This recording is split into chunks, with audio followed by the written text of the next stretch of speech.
Hey everybody, it's me Stacey here at Scrapbooking Made Simple, scrapbookingmadesimple.com. Hey everybody, hello, and welcome to today's Saturday with Stacey craft class, YouTube craft class number 650.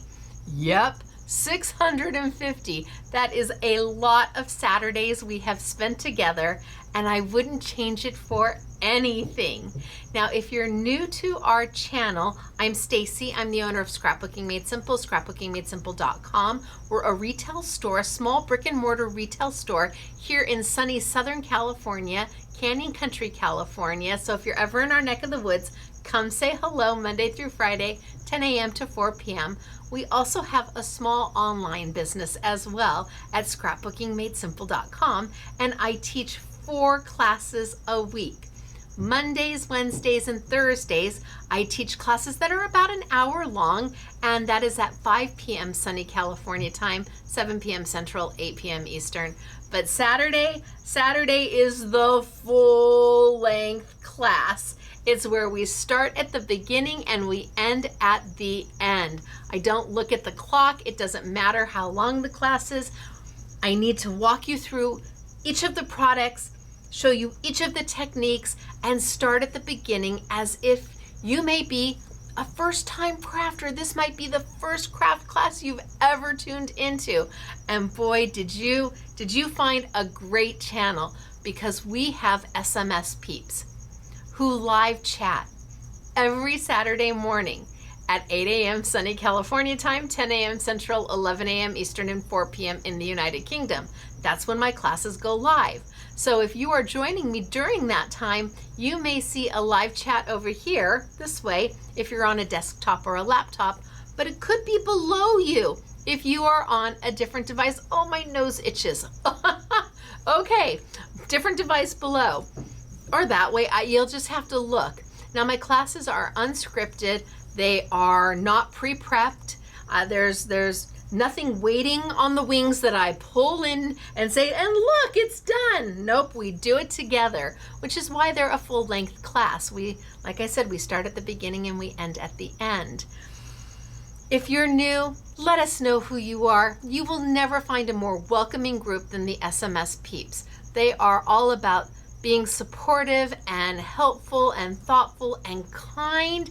And gosh, even if this is the first crafting class you've ever watched and you're not even sure you want to do this as a hobby, say hello, tell us who you are, where you're from, and I am positive there will be people who will say hello back to you. It's always nice to find a great group of guys and gals who just love making new friends, and we want to make one of you our new friends. So I have winner chicken dinner to talk about. We always give away 3 prizes per week. The first prize is an assortment of what you see on my craft table. That is from a sneak peek that I do on Friday nights. I'm wearing the same outfit, so you have a whole week to post your comment. We won't pick the winner for this week for the Friday night sneak peek until next Friday. So even if Friday's gone and you see the sneak peek on Wednesday, post your comment, but it has to be on our YouTube channel. Can't be on Facebook, can't be on Instagram. Those just don't count. So head to the Scrapbooking Made Simple YouTube channel, look under the playlists. It says Shorts by Stacey, or at the top there's little like live and video and shorts. Post there, find the shorts, click that, post your comment, and you might be a winner of some of the crafty goodness on my table. I always put a prize package together before the class, so what you may want to win may not be what you get, but free is free. You get what you get and you don't pitch a fit. Free is free. So that's one way to win. The second way to win is to post a comment on this class. So there is a space, I think, below me to post a comment, and it can be anything from hey to had a great day to made something fabulous, or I had my crafty friends over, or my spouse made dinner for me. Hello. It can be anything as long as it's kind. If you are thinking maybe it might not be appropriate to post it, it's probably not appropriate to post it. If you are questioning whether you should hit submit, don't. Rethink it. Just say hi, and that's okay. You still have a chance be a winner chicken dinner. The comment doesn't have to be about me or the class or about paper crafting or anything.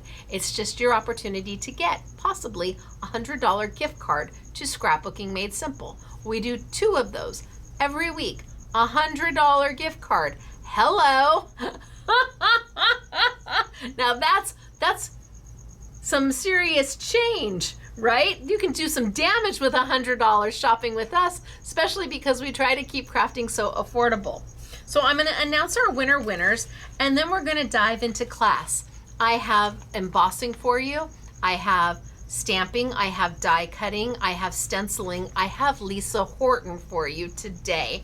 And I'm pretty sure that Lisa has done at least 1 class on this collection, but I don't watch anybody else's classes, especially if I'm going to be teaching the product, because I don't want to be like swayed or influenced by what they've done.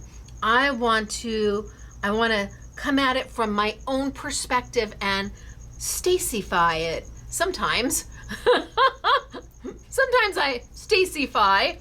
So I haven't watched what Lisa has done. I'm sure she's got some amazing classes out there. There's some things I want you to know about the product that I did not know prior to ordering it. I did not know, but I know now, and I want to share that with you. So we're going to get into all of that after I do our winner chicken dinner. First person I have is the winner of the assortment of goodies. So she posted a comment on the sneak peek, and she has won, and I just saw her literally like 2 days ago. I just saw her. She drove up to say thank you, not to me, but she said thank you to me too. But she received something she received a little something very kind and something very nice, and she had a friend drive her because she doesn't drive anymore. So she had a friend drive her all the way up to see me to drop off just a note and to let me know, to let the person who, the little, fairy godmother, let her know that she was beyond in tears. Just amazing. That's the kind of people we have as SMS peeps. Just saying. So, and now she wins here. It's her lucky month. Mary Jo, I'm not even going to try to pronounce your last name, but God bless your pea picking heart. She brought C's candy too. That C's candy lasted for about 15 hot minutes. Mary Jo, you're a winner chicken dinner, and we've got a gift package for you to put in the mail. Congratulations. You are well deserving. So, and your little fairy godmother, just know that Mary Jo was so appreciative. It brought faith back to her. If you can, it's just important. So, Mary Jo, congratulations. You're our first winner chicken dinner of the gift package. Now, our second winners, they have a $100 gift card coming their way. Now, hello, who doesn't want $100 to spend any way you want at the Scrapbooking Made Simple website? Yes, please. So our first winner is Robin Brothen?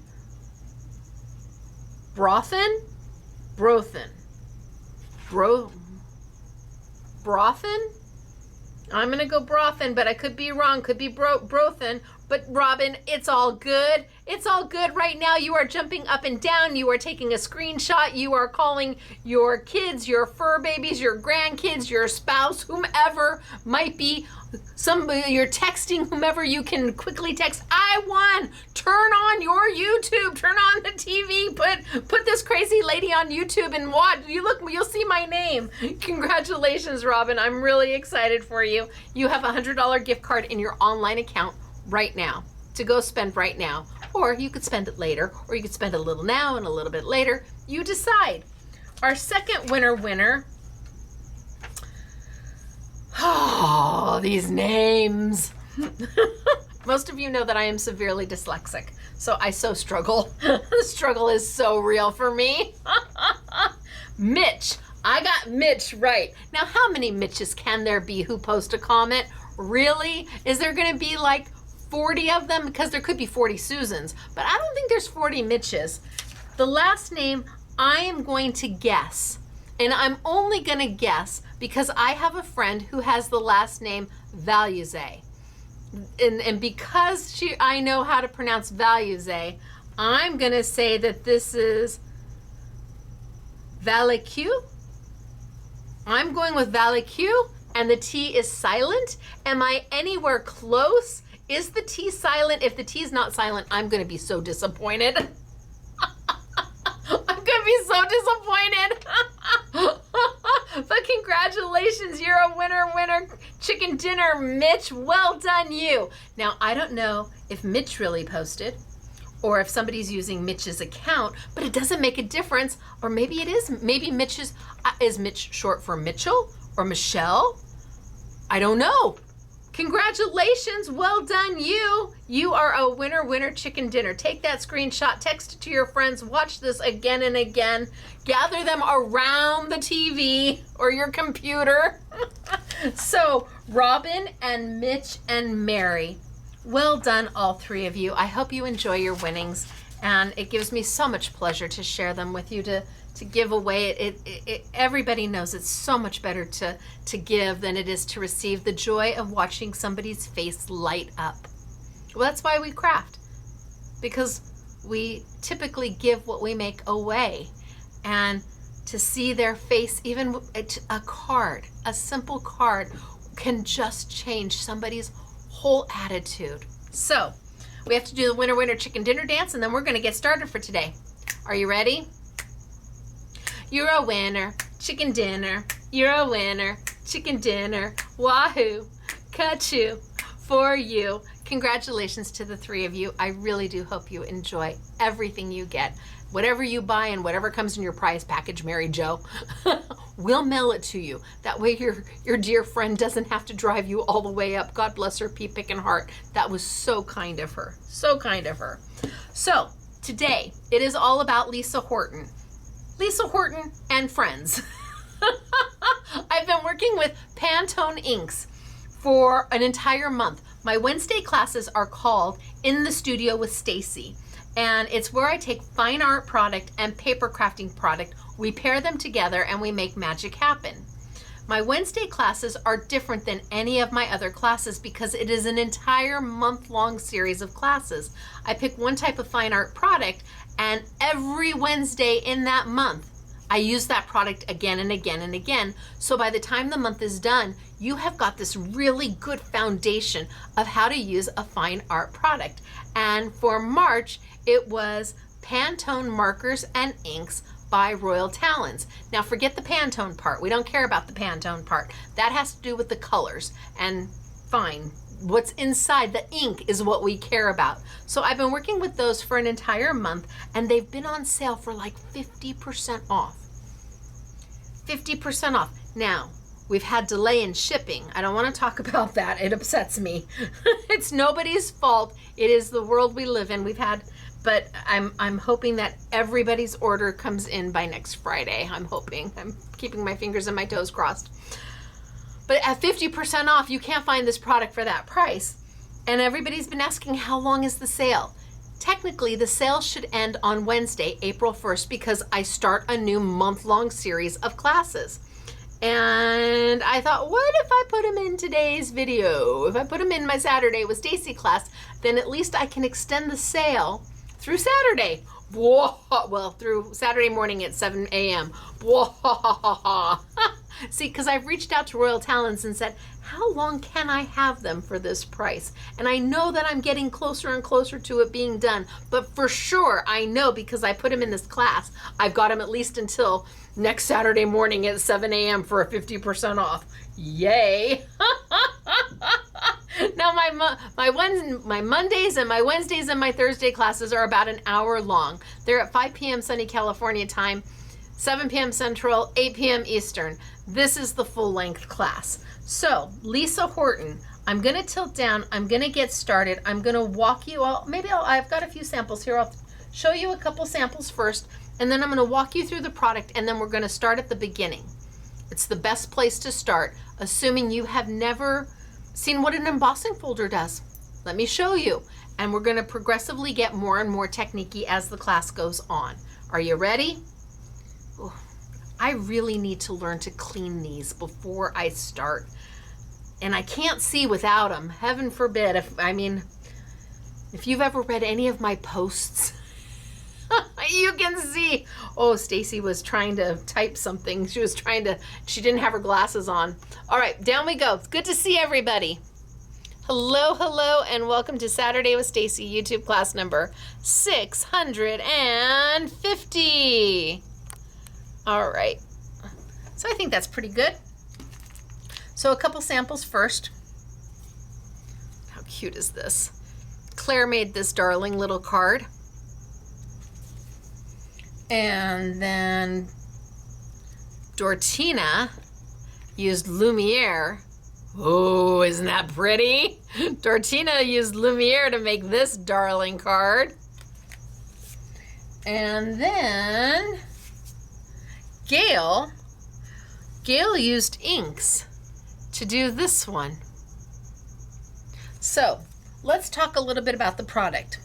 It is from Lisa Horton. It's part of the Studio collection. I brought in 4 SKUs. I brought in an embossing folder. I brought in the die set. I brought in the layering stencil. And I brought in the stamp set. So 4 different items. However, when I purchased them, I made the assumption that the die set would work with the embossing folder. It does not. I had the impression that the stencil would work with the embossing folder. It does not. The embossing folder is a standalone item. It is a 5x7 embossing folder, and I don't know why it's a standalone item. I am positive that there is a reason, and I am sure that Lisa probably explains it if she's done a video, but I'm gonna tell you, it's a beautiful embossing folder. It is 3D, and we have it for a wonderful price. This is a difficult, well, the whole collection is a difficult collection to get your hands on. We do have an I Want It All bundle where I put all 4 of them together. Oh, Stacey. And we do have an I Want It All bundle where we put all 4 of them together. So that is available. But the embossing folder is really a standalone item. Then we have the dies. Now, important to know, pay no attention to the picture on the front. It is not the correct sizing at all. When you open it is when you get a better understanding of the sizing of the dies, and it is a front and back sheet.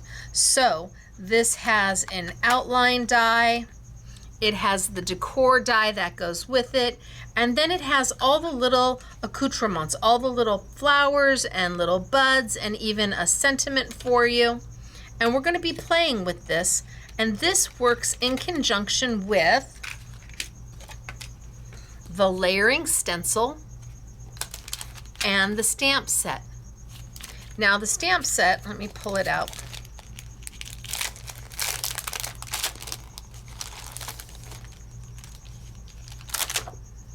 The stamp set has,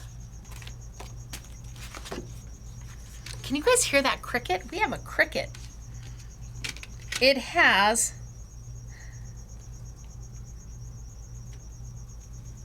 the stamp that works with the outer die. So even though the package makes it look like it's a small little die, it is not. You've got the surround, the shadow that's going to die cut out your stamp set. It's also going to die cut out your stencil if you decide to just stencil. But then it's got the full design that can be die cut out on its own and then a shadow added to it. But it also has, I'm just going to put these there for now. It also has the little flowers and the little blooms and the little rosebuds that will work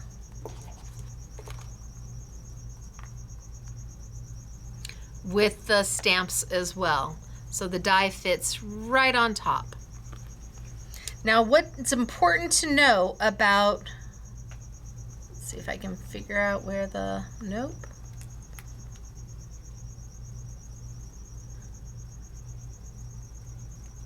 Nope, that's not it. That's not it. Well, somewhere in here it lines up. Keep turning until I get it. So what's important to know about the little extra pieces, the little flowers and the rosebuds and the leaves, is that they are dies that are just the edge. It does not cut out all the design that you see. So there's no cut edge along all of these little edges.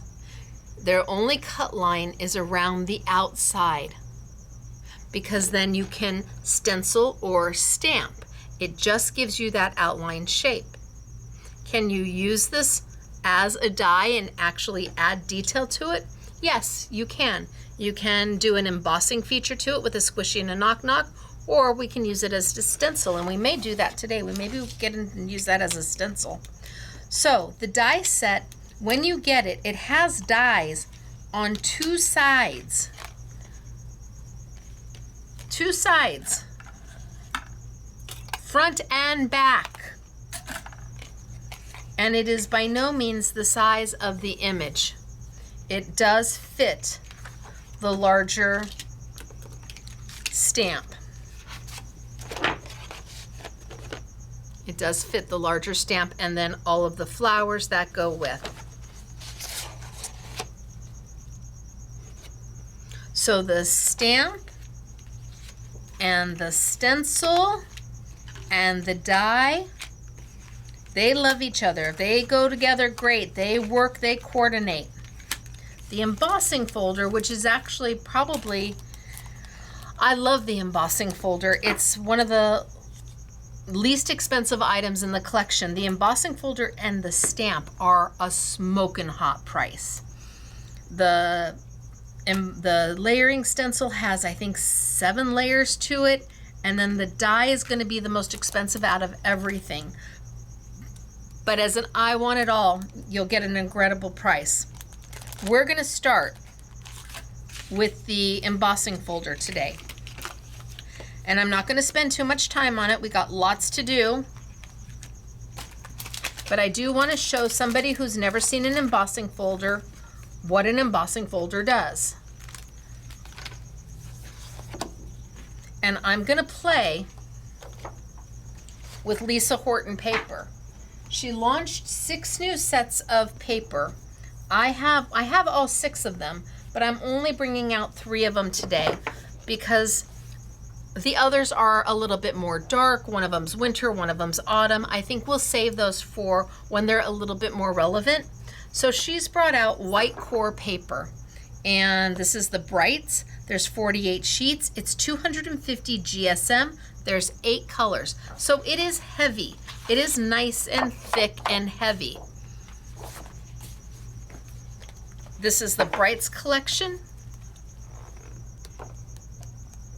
And here are your colors. So it's same color front and back, but it is white core, not solid core. That means when I tear it or sand it, it will sand to a white color. Solid core, if I tore it, it would just be the same color all the way through. And then color core would be a core that has a color inside. So we have our Brights. I brought in, or I'm launching the vintage is what they're calling this pack. And again, it's double-sided, but it's the same color on both sides.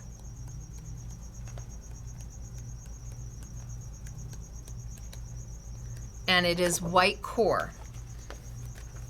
And then we have pastels. So 48 sheets, 250 GSM, 8 colors. That means you're going to get 6 of each color. And this is all by Lisa Horton. I love that blue.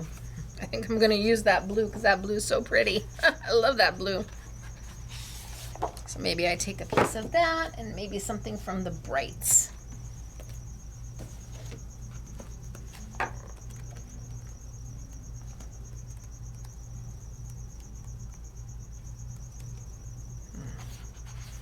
Maybe I should do, we'll do that one. Okay, so it is A4 in size, which means that if you cut A4 in half, you've now got an A5. And if you cut A5 in half, you now have an A6, which is really becoming a very standardized size for card making here in the US. Globally, A6 is probably more used than anything else. But the embossing folder's a 5 by 7.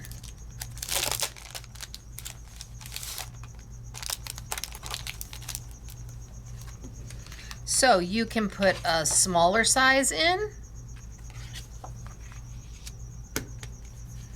or you can put a larger size. It's really up to you what you want to do, and I think we'll do both. So I'm going to move these off to the side. I'm going to bring over my Big Shot machine.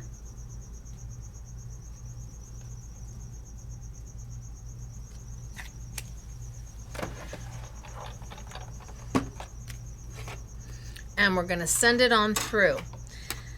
Now, every embossing folder is a little different. This is a 3D embossing folder, and Sizzix on their platforms will tell you what to use for a 3D embossing folder, assuming it's a Sizzix 3D embossing folder. So here, it tells me a 3D embossing folder needs the platform, it needs the embossing folder, and just 1 cut plate. That's what it tells me for a Sizzix embossing folder. So if I do that, I have my platform and my embossing folder,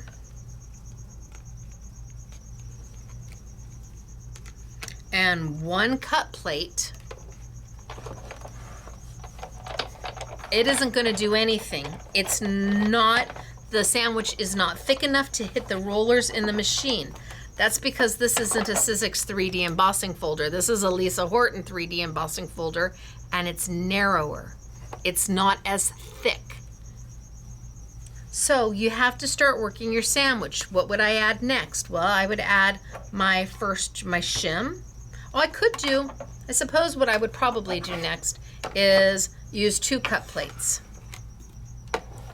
and send it on through and see if that will work. But I can tell you that it won't. My machine does not want to take it. It says no, no, no. And listen to your machine. You do not want to force it through. So that would typically be my second guess. My third guess would be putting my solo shim, which is meant for my wafer dies, back on, putting this down, and putting my top plate on, because if 2 plates are too thick, but 1 plate isn't thick enough, I need to find a happy medium. So I'm going to put my solo shim that comes with your machine right back on. I'm going to put my embossing folder right back on, and I'm going to see if that will send it on through. And looky there, like butter. It is not hard to get it through. Pretty easy roll, but enough pressure to create that embossing.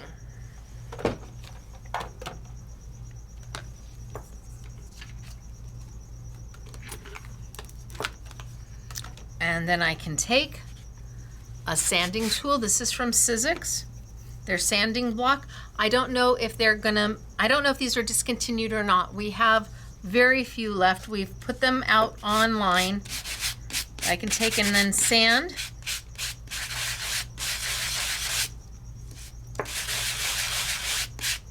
And you can see it sanding to white. And as I'm sanding, the detail of the embossing is coming up. You're starting to see all the beautiful detail of that embossing.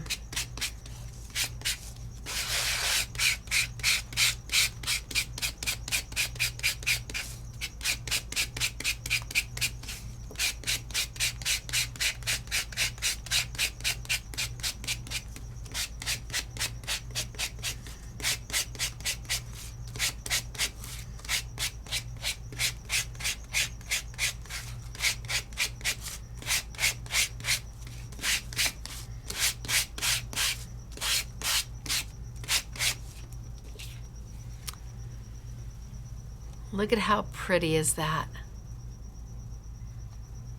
And I could go in there and I could just keep sanding and getting that detail up until my heart's happy. You don't want to sand forever because eventually you'll sand all the way through the paper, but the paper is hardy enough, it is thick enough to take that beautiful sanding. So let's do it again. I'm going to use the same color, only I'm not going to sand it. Just so you can see us side by side.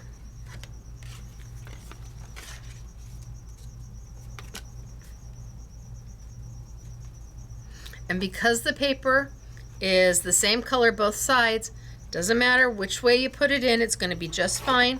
I always like to go chomp, chomp, chomp first. I always put my opening end in first. There's no right, there's no wrong. I just find that it sells through my machine a little bit easier. It does not put stress on your hinges. It's absolutely fine.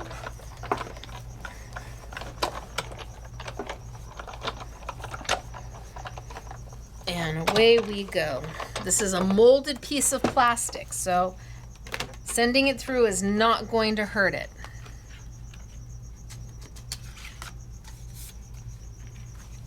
So here's without the sanding, and here's with the sanding. There is quite a bit of difference. And you just have to decide, maybe sometimes you just want a very soft background, and maybe sometimes you want that sanding, that image to really pop.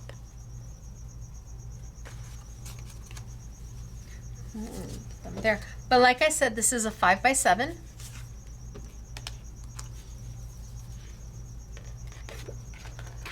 So I can take a larger piece of paper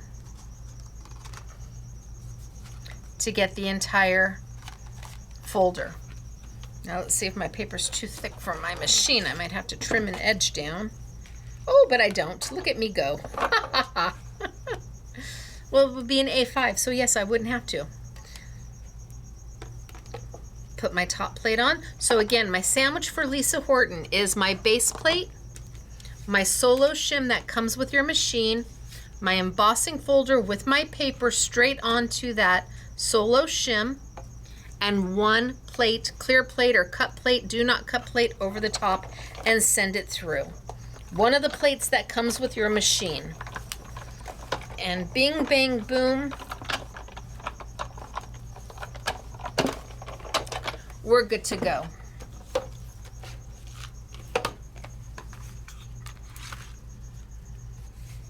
Look at how beautiful. Well, let me sand. So to clean your sanding, you kind of hit it out like a chalkboard.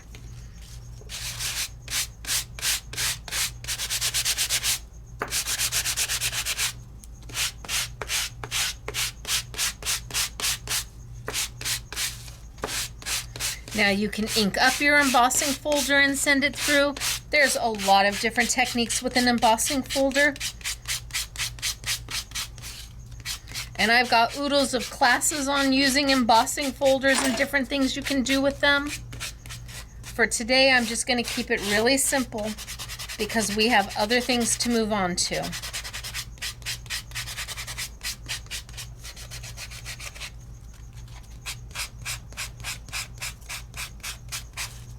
So I like it because the sandpaper is on all four sides.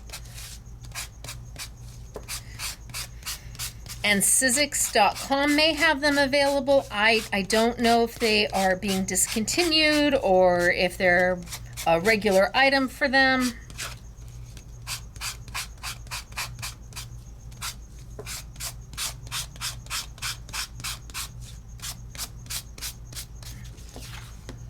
So pretty and so soft and so elegant. It's just lovely. And then you just trim it out. You can use your trimmer, or because those lines are so straight and so easy for you to see, you can freehand these. I mean, there's no guesswork where the line is.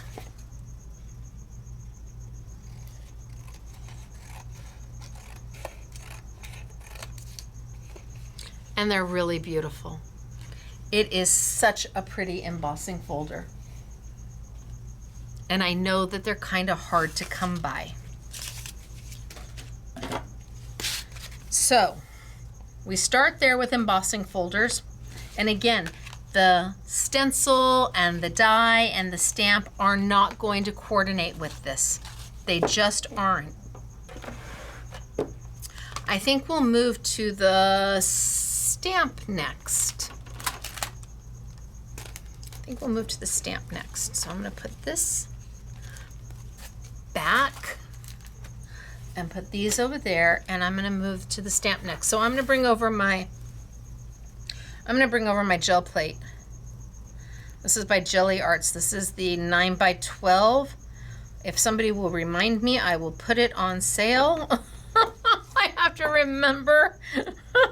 See, because I won't get home till 2 o'clock in the morning, and I have to be up at 6 to get the product loaded, and I have to take off sale the old YouTube and take all the banners out and put that all at regular price and put it in the right categories. Then I have to load the new YouTube Yummy or the Saturday with Stacey sale and put the banners in. So I usually get home around 2 and I'm up at 6. So if this isn't in the YouTube Saturday with Stacey category, then let me know and I will put it on sale for you.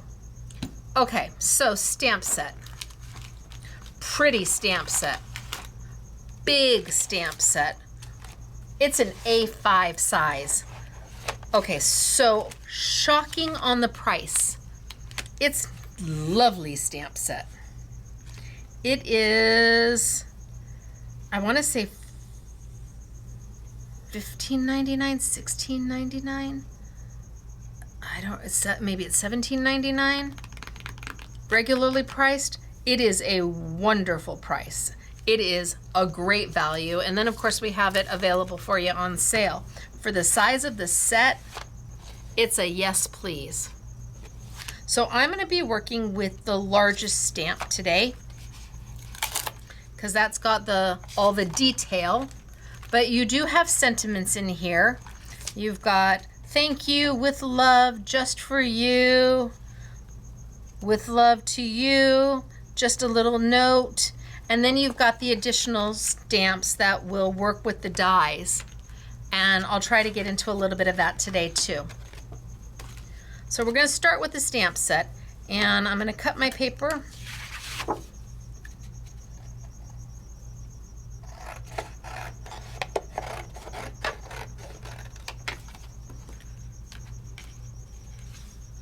Maybe I even cut it in half.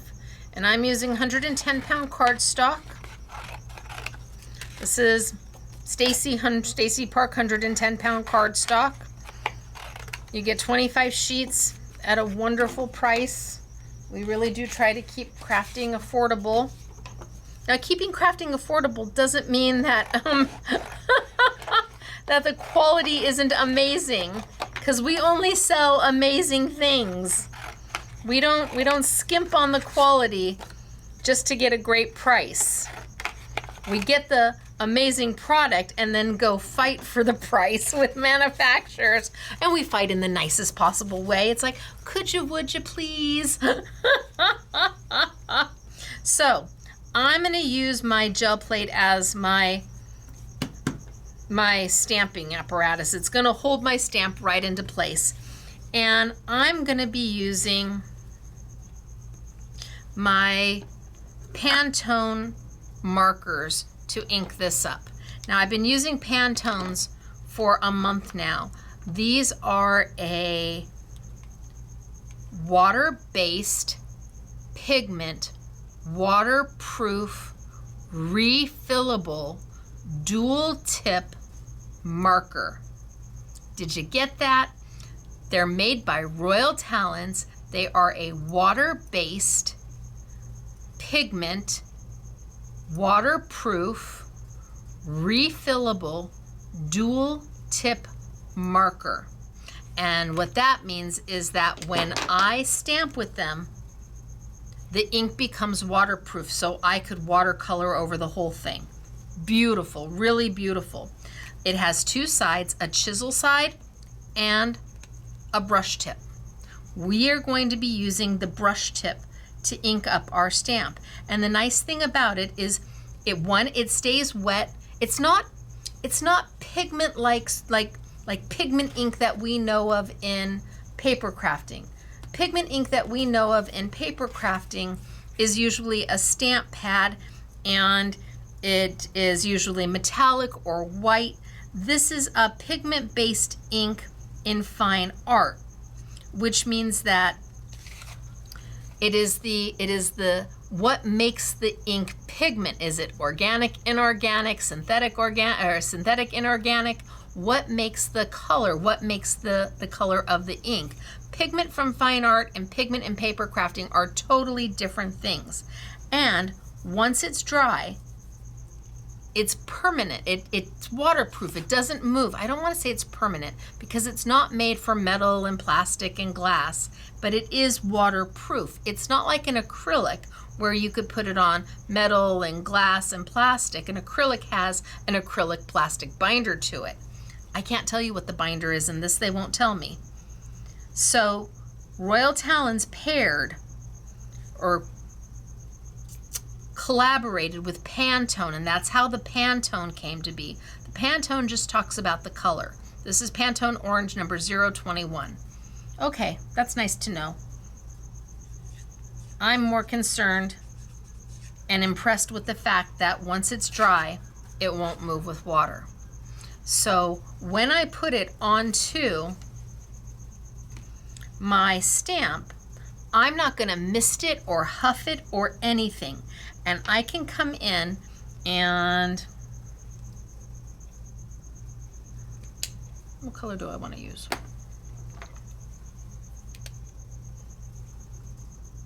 I can come in and with my brush tip on the side,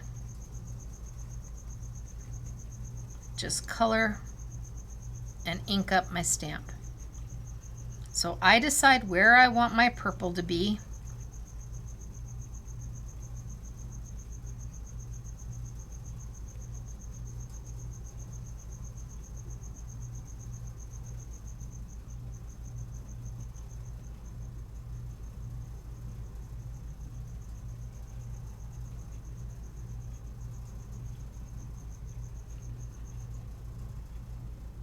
And then I decide where I want my green to be. Oh, maybe I decide where I want my pink to be too. Let's see, because I got to do my little rosebuds.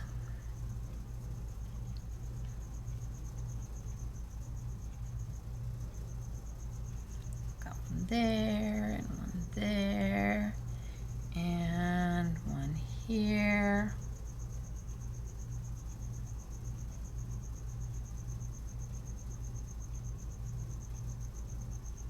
And now I can come in with my green. So no huffing, no water, no misting.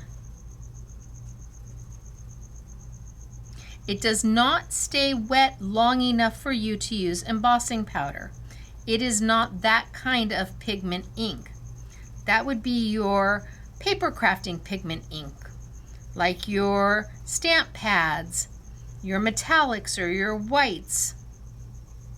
That is not this ink. This ink becomes waterproof. I can literally ink up my whole stamp.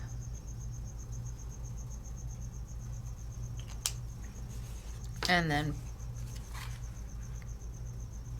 put my paper on top, give it a back rub.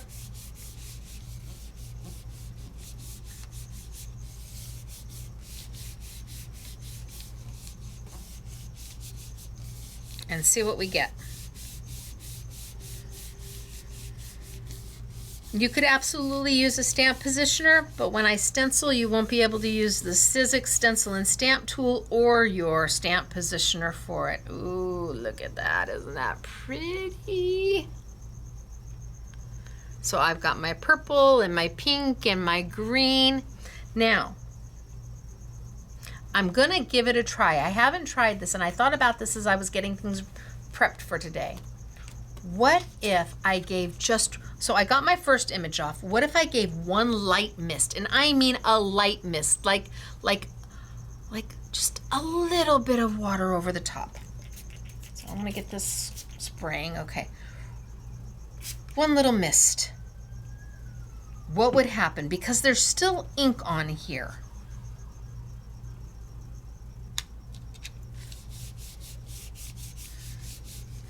It might be too much water.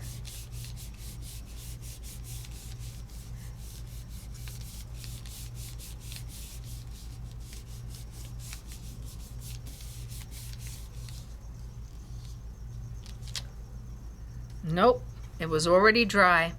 It was a thought. Okay, we're gonna get it. We're gonna do it again. I need to have a couple of these. So I did one in purple. See, I know that maybe I needed more, maybe I needed 2 spritzes, because look I can see that there's ink on here. Maybe we'll try 2 spritzes next time. Because there's ink. And it is water-based, so it cleans up with water, and yet when it dries, it is waterproof. How that happens, I'm not 100% sure, but it happens. So then maybe we do the pink for our main flower.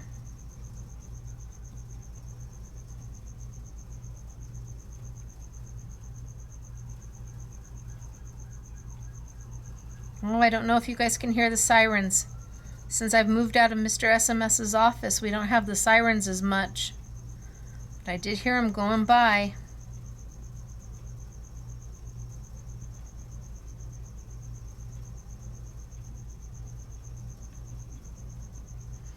And I'm going to do this one in pink, and I use the side of my brush tip.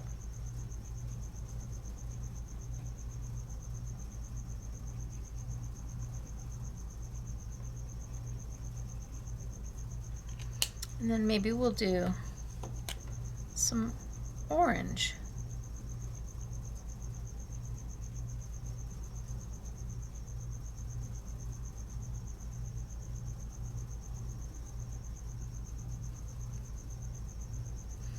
And then we'll do our green.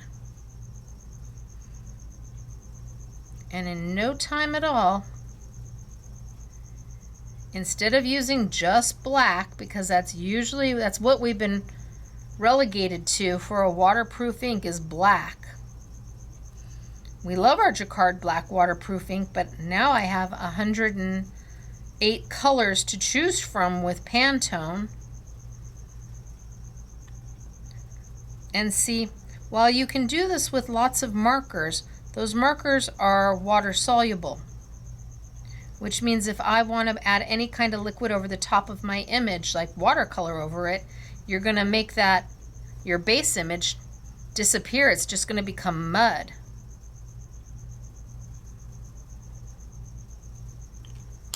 I've got a bit going on right in there. I'm just going to see if I can get some of that out. And let's try the back side and see what we get.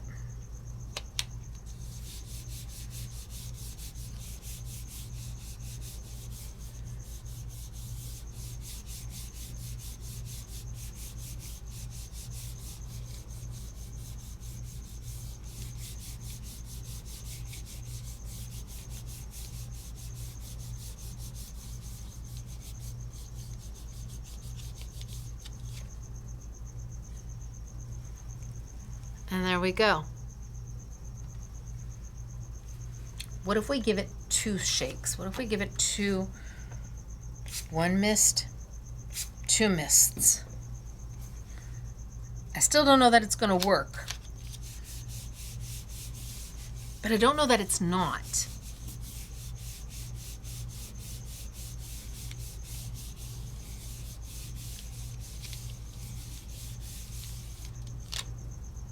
Ooh, 2 mists.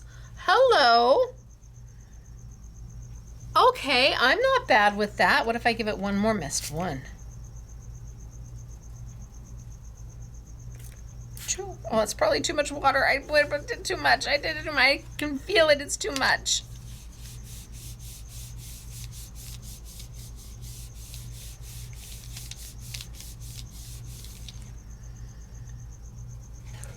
So I'm almost out of ink there. We'll use the back side. Ooh, that looks good, right? Okay, let's do 1 more. I need to ink up 1 more. I need to have a few of these ready to go for you.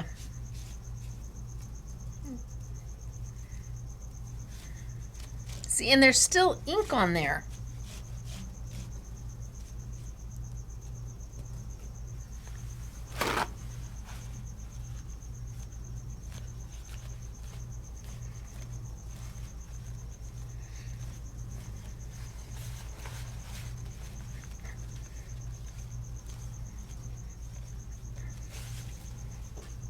All right, let's do we did the purple, we did the pink, let's do orange.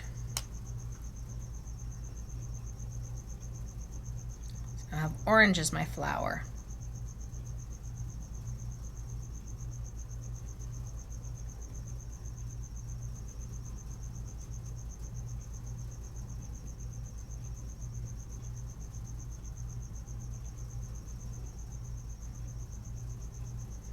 And we'll do orange on the little flower.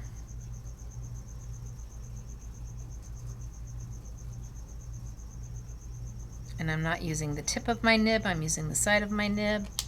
And then we'll come back in.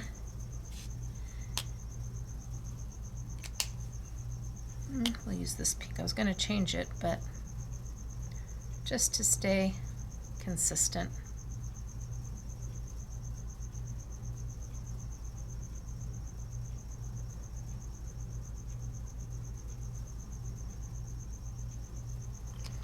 And my green.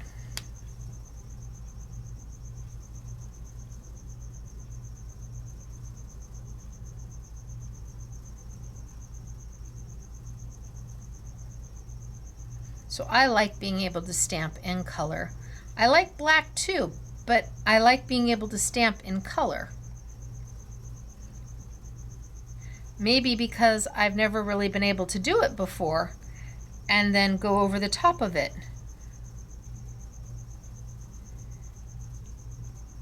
And yes, there are refills for this ink, but we're going to be using it for something else than a refill a little bit later on.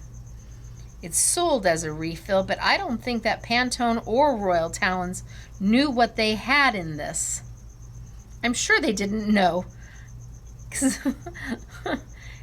they don't think like a crafter, they think like an artist.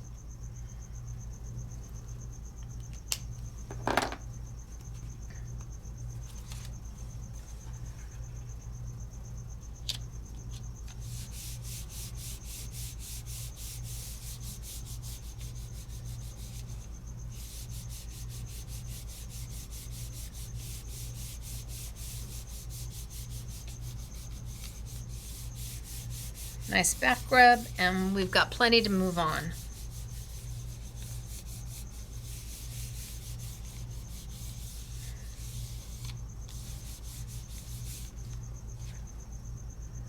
Plenty to move on. It's still a little wet, but that's okay. So now that I've got them stamped, I can pull out my stencil. And I can stencil over the top to do the coloring. Can you do the coloring without the stencil? Yes, of course you can.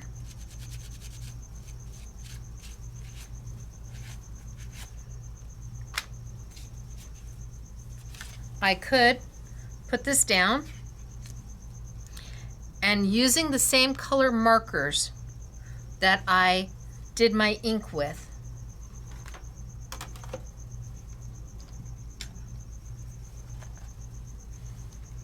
make sure my brush is clean. It is not.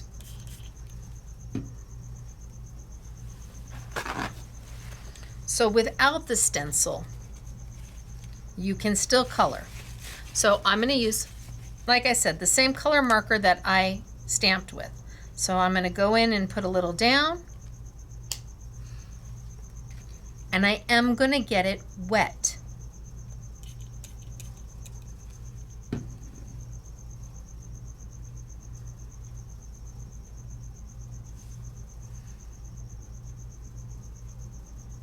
Because then I can go in and paint and just go right up. Now I don't have to worry about going over my lines because my lines are not going to move because this is a waterproof ink. So once it's dry, I don't have to worry about crossing over lines.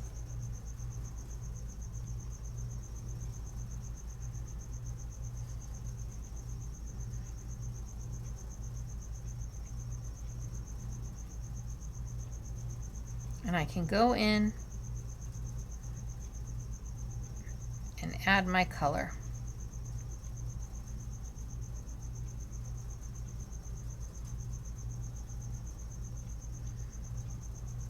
Now I could do my Ecoline instead of using the same color that I used to stamp with. I could come in with Ecoline.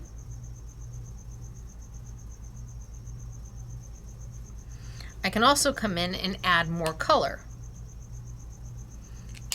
if I want to darken it up and have some shading and some shadowing.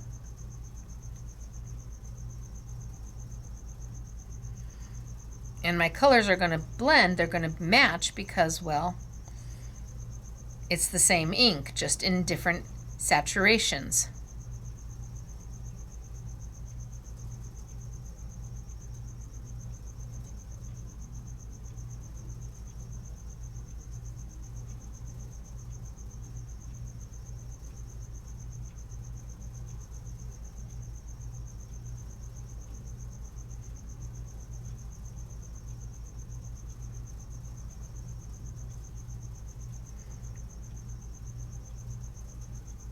So I can absolutely come in here and color away and make it my own.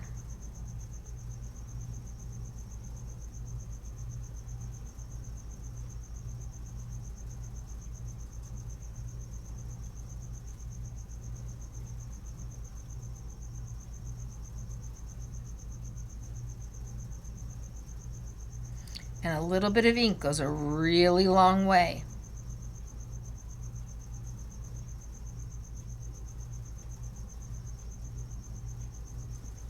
And just go in there and make it my own. Now I think when this dries, when this dries, this becomes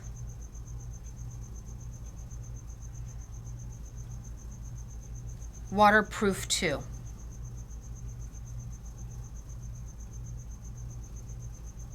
Because I'm using the Pantone ink.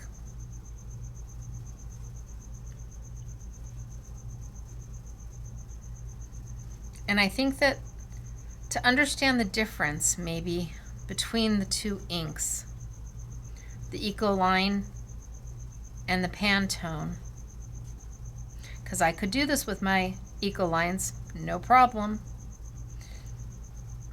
Stamp in your Pantone and then color in your Ecoline, absolutely. It's that Pantone that makes the image not bleed or smudge or move.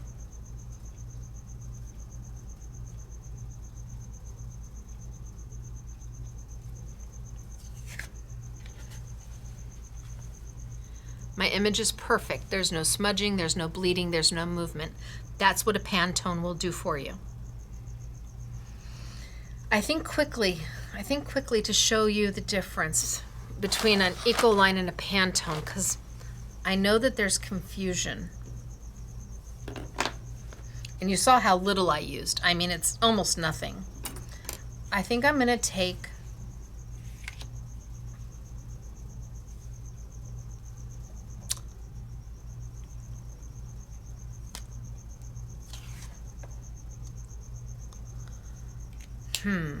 no, I'll use the jars.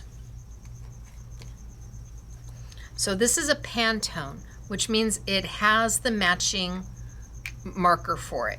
This is sold as a refill, and when you refill it, you take the tips off, you pull the chisel out, this has a pipette, you drop your color in until it bleeds out, and then you are good to go. You don't want it to bleed out a lot, you just want to see it start to fill your nib. And they sell these as a refill.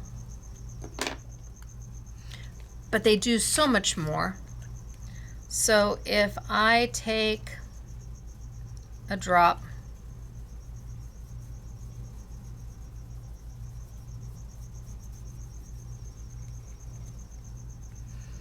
and then an Ecoline,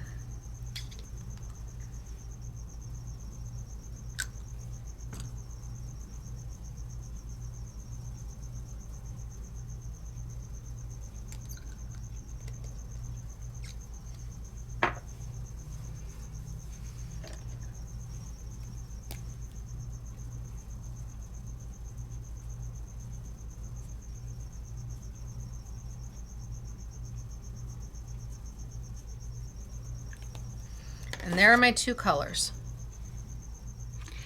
And I drop some water on it.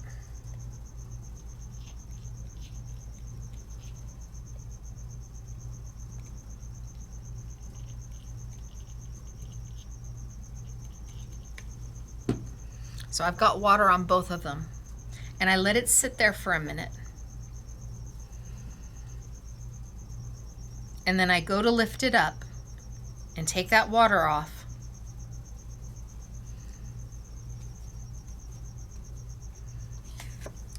There's the difference between an Ecoline and a Pantone. The Ecoline, once you added the water, because it is a liquid watercolor, it pulled, it lightened, but my Pantone stayed the same. That's how come when I stamp with it, and then I add water over the top, nothing moves. So I got little drops on both of them. Don't know if you can see my drops, but I got drops on both of them. I let it sit there for a minute.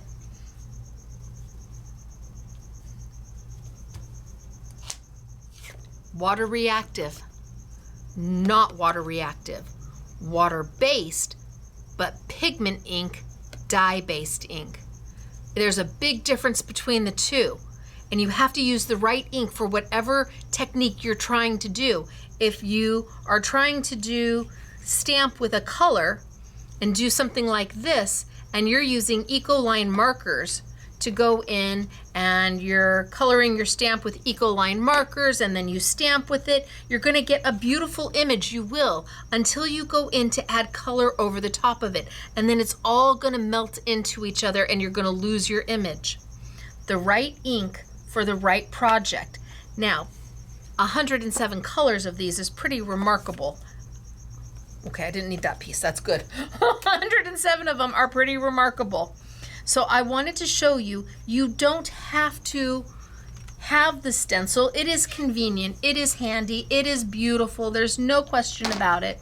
But you can also work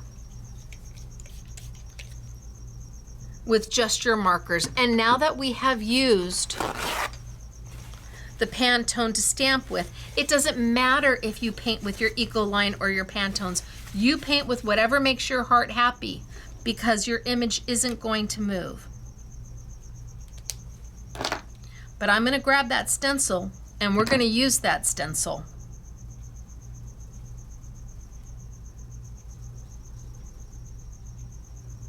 I can come right on in.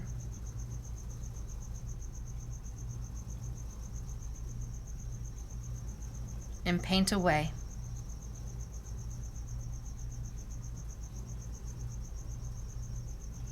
And a drop, that's all you need, is a drop of ink. No more.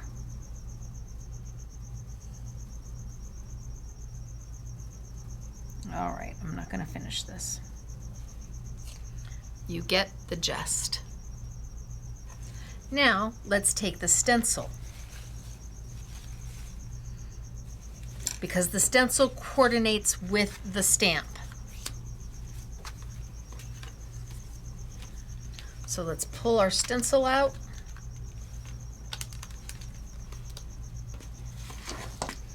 And it is a, I don't know, 7-layer stencil.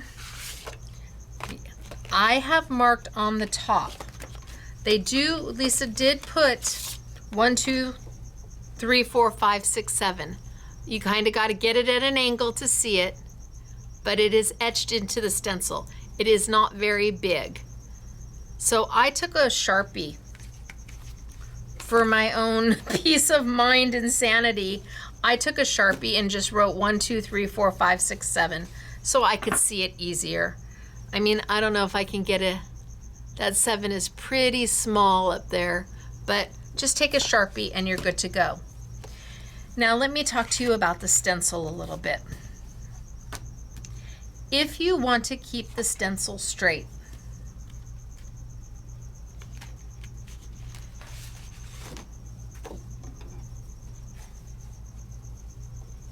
grab a piece of paper.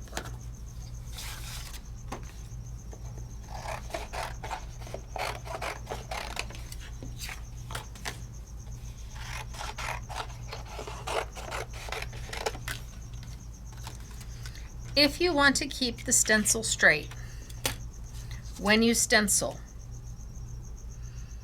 you are going to have to, and you want to stencil and stamp, and you want to keep the stencil straight, you are going to have to stencil first and then stamp.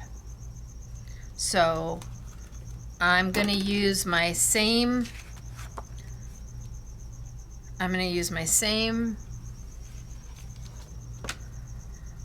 Ecoline markers, or no, I'm using Pantone markers, and this is stencil 1.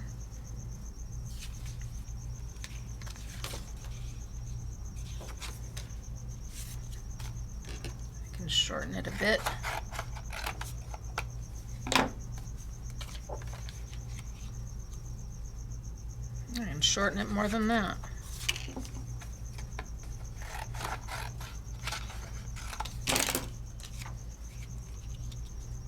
Okay, let's hope it all fits on there.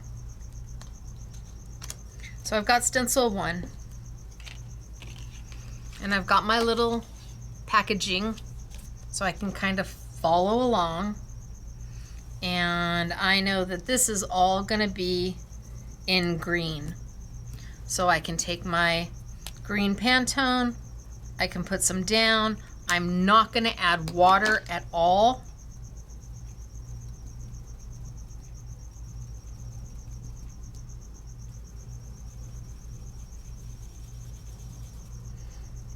And again, you could do this with any ink. It does not have to be Pantone.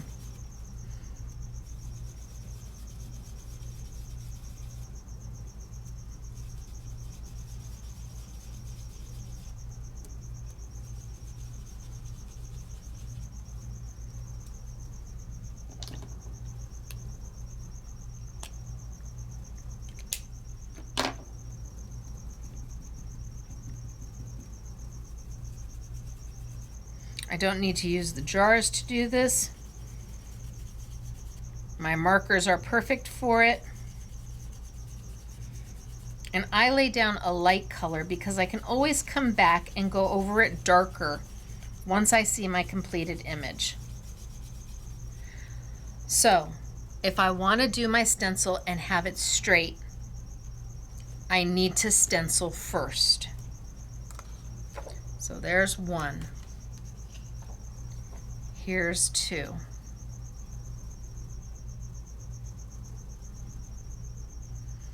And I'm going to line it up.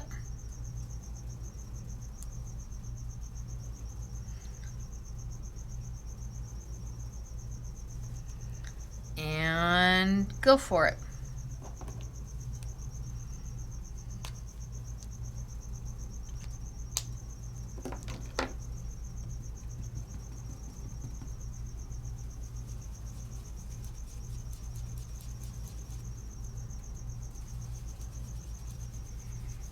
And I'm kind of following along what Lisa shows on her packaging.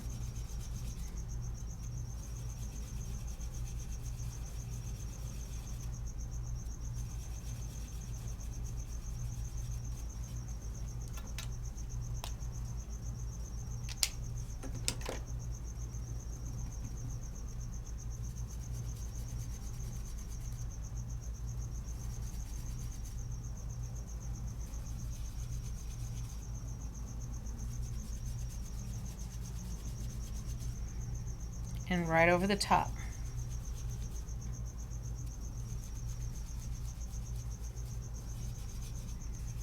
So stencil number 2, lift up. Then stencil number 3.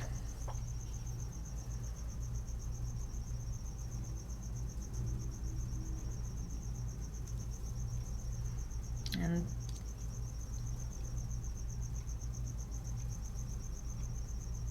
looks good right there. And let's pick a different color. Let's use a little bit of purple.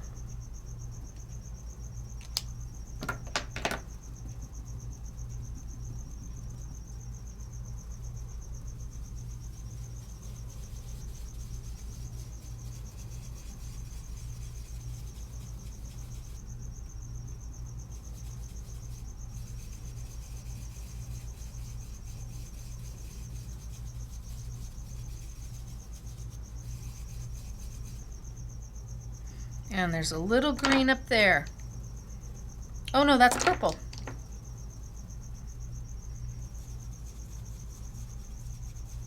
There we go, purple. And then stencil number 4.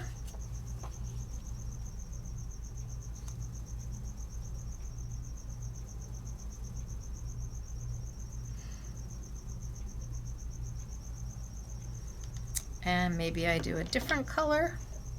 Let's use the pink. I'm just trying to stay within the same colors that we've been using.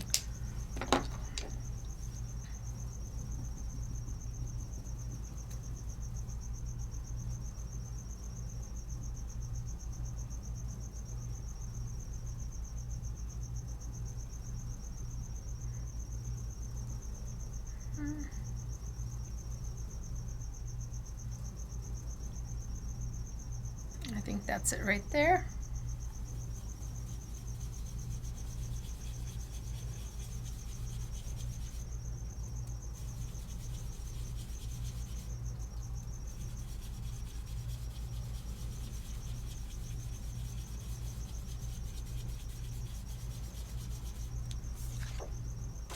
And 5, that was a little off, but that's okay.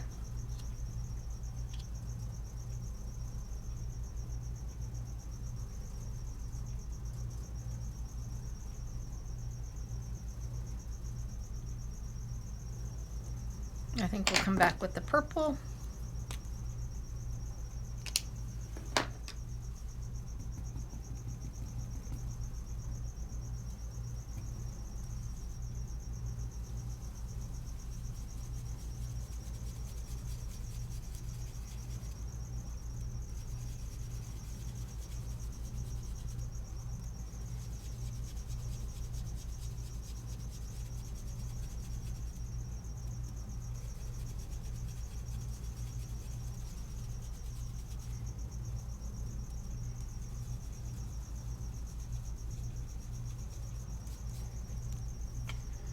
And we're building our layers. 6.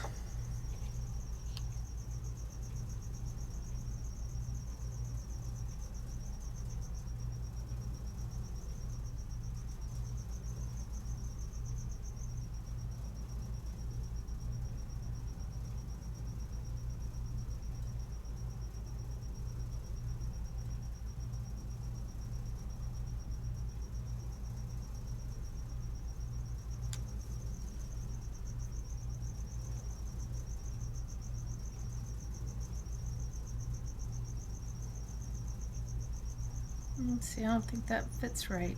There we go.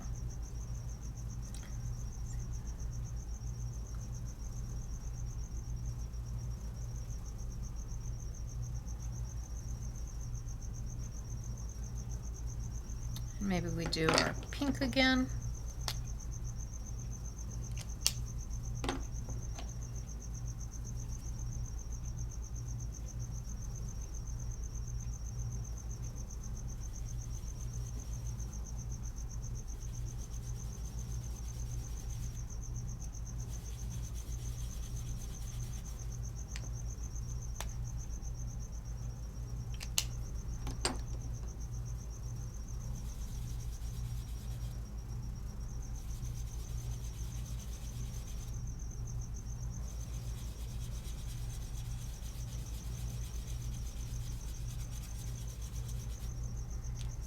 And we just keep layering and building and layering and building until we're done. We just keep going. So if you want to use the stencil and you want it to be straight, you have to stencil first and then come back and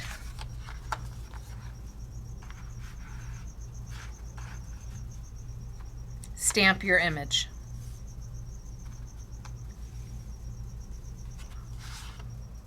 Stencil first, then come back and stamp your image.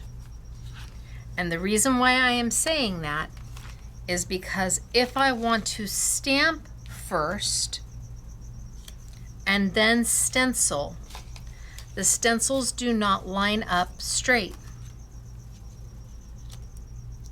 They do not. You have to then rotate and find the angle.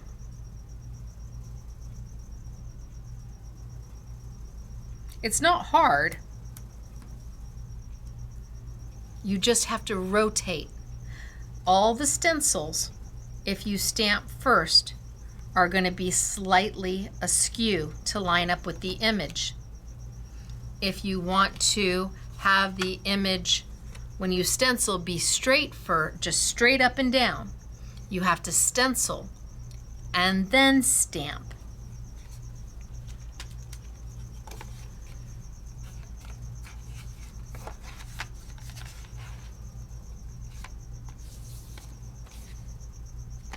So let's do it. I personally like to stamp first and then stencil. So let's go ahead and let's do some of this. And again, I'm going to use the same colors that I used to ink with. So instead of doing this in green like I did the first time, because that's kind of what they show, I'm going to do it in my pink.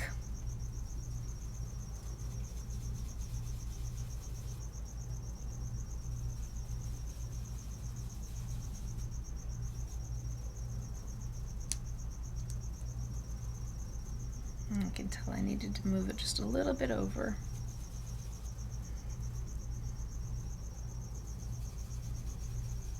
So a little bit of pink, and then I come in with my green. It's up to you which way you want to do it. Stamp first and then stencil, or stencil first and then stamp. For me, it's easier to stamp first and then come in and stencil. I can line it up easier. I see what I'm working with. And I'm using the exact colors I used to stamp with. I'm just desaturating them by tapping them off. Now I may come back and darken these colors up once I see my image. I don't want it too dark until my image is complete, because then if I want to add some shading or shadowing somewhere, I just grab the stencil that I need to do that image, that section. But if you do everything too dark too soon, you got no place to go. So there's one. Perfect. Now I find 2, and I have to move it around to find the image that needs to be inked. And it's at that slight angle. I think their intent was for you to stencil first and then stamp. But my inclination is to stamp first and then stencil. So everybody does it their own way. There's no right, there's no wrong, there's just pretty. See, and I might have to move it a little bit to make sure that I'm in the right, yeah, I think I'm in the right neighborhood.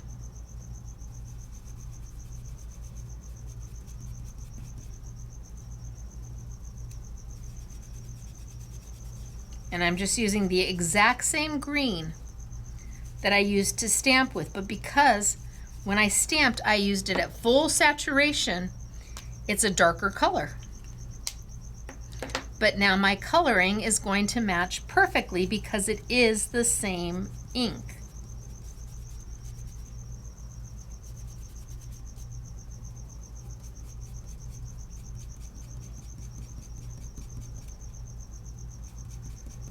Okay, and then I need a little bit of my pink. So that was a little surprising for me when I took these out and the honorary SMS girls and the SMS girls started to play with them. Was like, oh, wait. How do you line these bad boys up?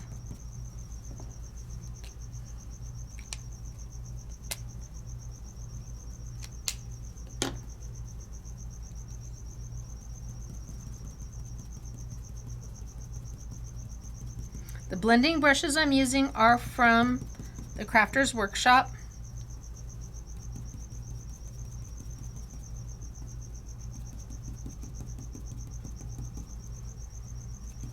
Okay, stencil number 2.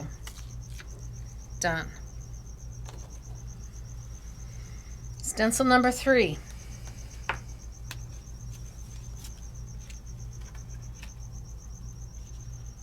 And I'm going to have to tilt it. You can see that it's at an angle. Not hard, it lines up just fine. My gel plate here holds my stencil for me. And I did that one in purple.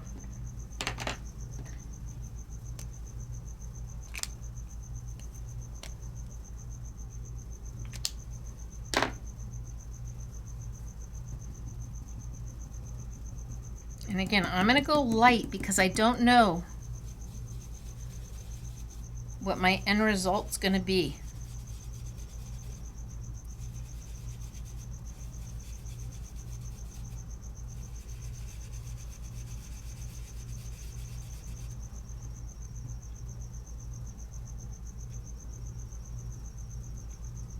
I don't know, it says that one's pink.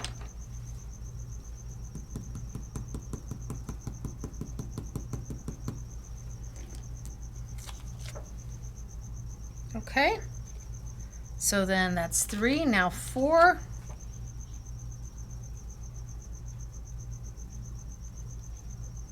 At my angle. And we'll do this one in pink, just to change it up a little bit.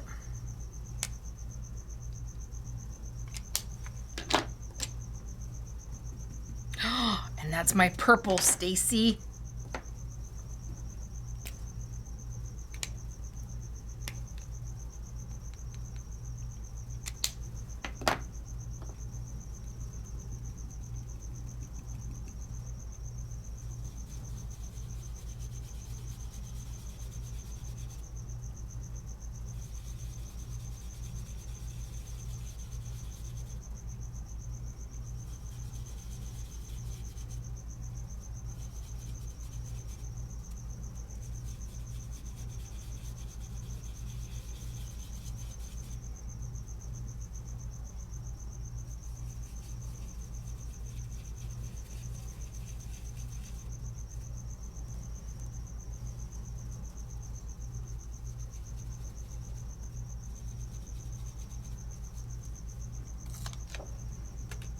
And I keep on going.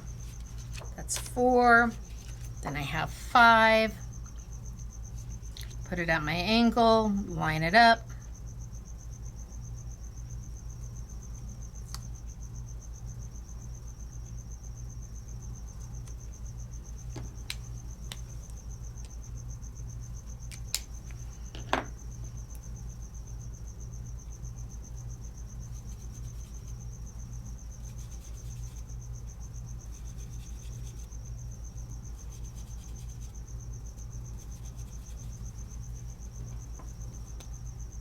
I keep doing my chisel. I suppose I could do my chisel. It doesn't make that much of a difference. You get ink out of there too.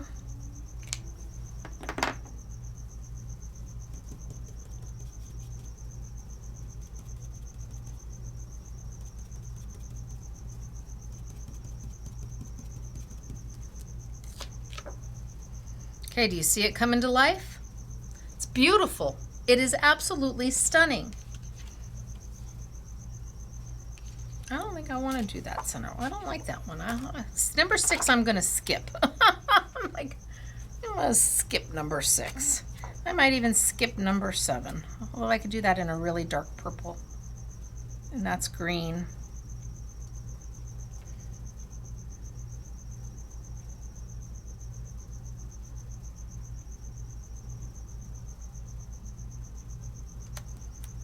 All right, we'll do that in a dark purple and a green, and then we'll call it done.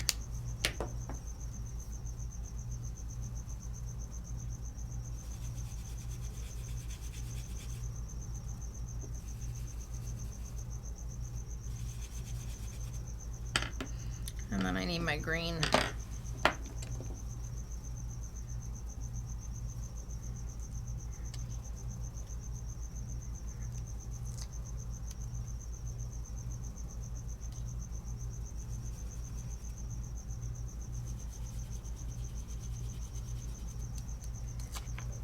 All right,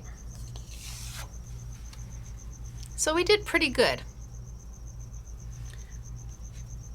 but we stamped first and then stenciled. Here, we stenciled first and then we would come back and stamp.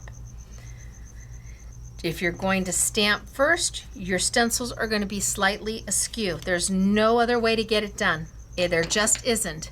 It's not hard and they line up well, as you can see. But if you're trying to stamp, if you're trying to have a stamped image and then grab stencil number 1,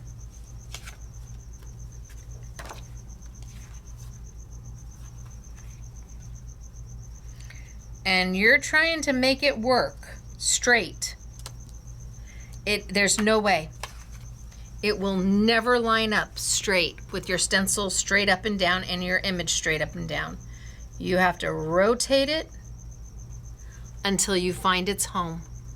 And again, it's not hard. It lines up easily. You just have to know that it has to be rotated, or you stencil first. So we've got these to play with and this done.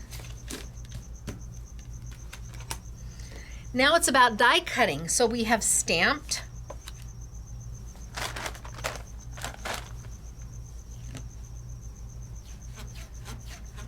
And so right now my gel plate has color on it. It won't come off, but it will. All I need to do is take a little bit of Gamsol or mineral spirits and this will wipe right off. That's how you clean your gel plate. Gamsol, mineral spirits. It'll come right off. So we've got a few to play with. I've got this one, and this one, and this one, and that one, and here. Now it's about die cutting. Let's bring the dies over and take a look at the dies.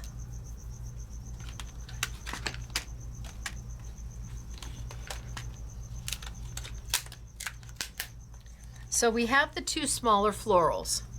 And those 2 smaller florals will allow you to pop them on here.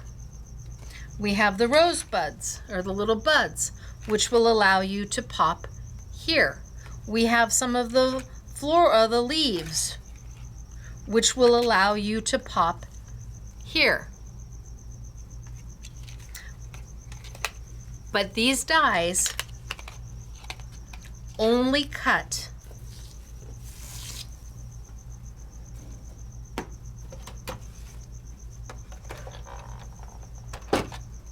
the shape.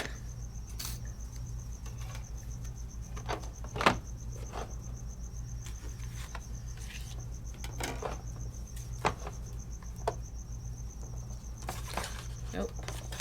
I want my cut plate down. So it's my base platform, my solo shim, my cut plate, my paper, my dies,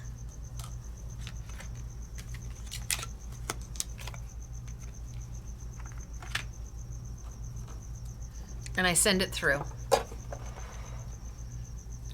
The way the die looks, it looks as if it's going to cut all of this detail, and when you pull it out, you're going to have this line die cut of these beautiful florals.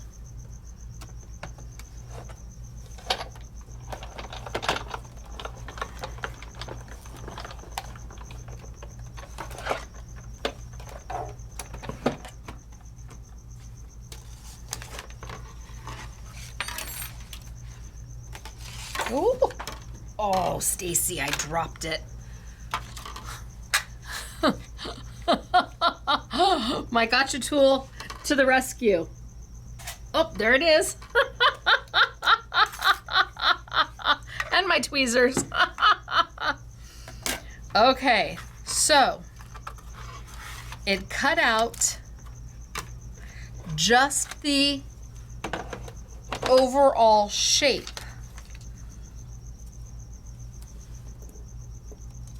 It didn't cut out any of the detail of the die.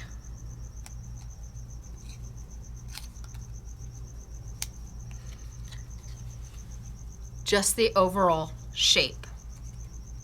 So now you can take a squishy and a knock-knock and you can do the debossing. Absolutely. You can also take and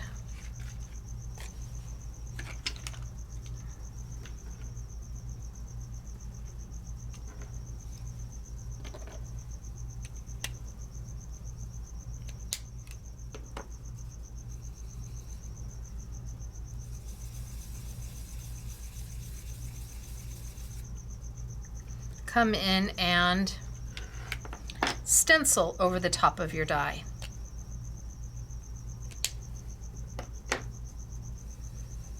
Now it's got to be in the die cut. It needs the paper needs to still be in the die.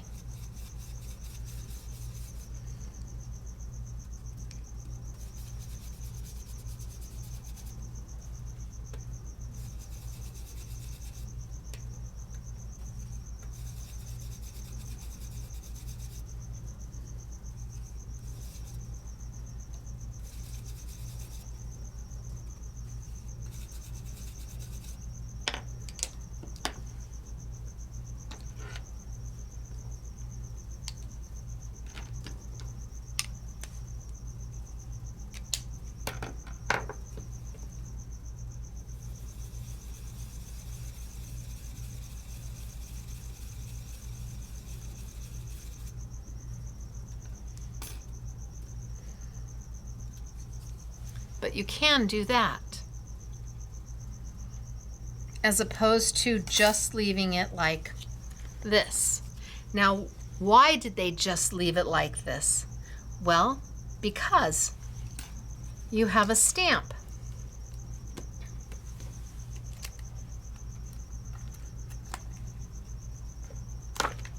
That will add the detail in.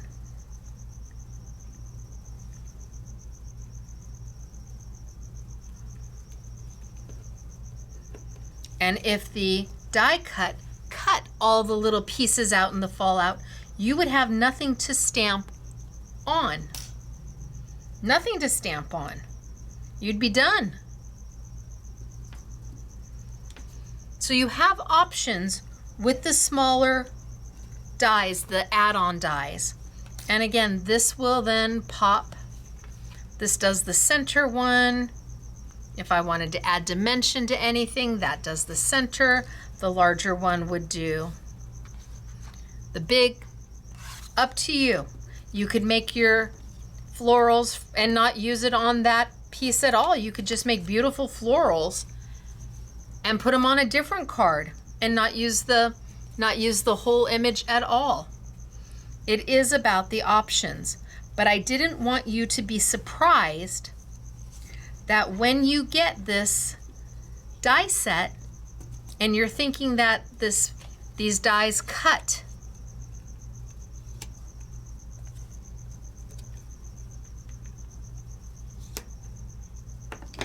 They do not. They'll cut the exterior and that's it.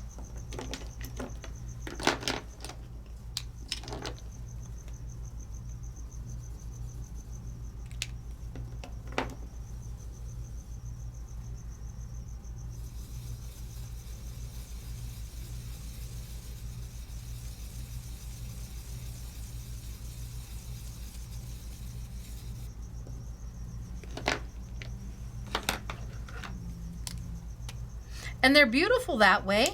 You just need to know what to expect. And I am positive that Lisa probably has some amazing samples. See, I moved it. So I'm just gonna put it right back in and click it into place.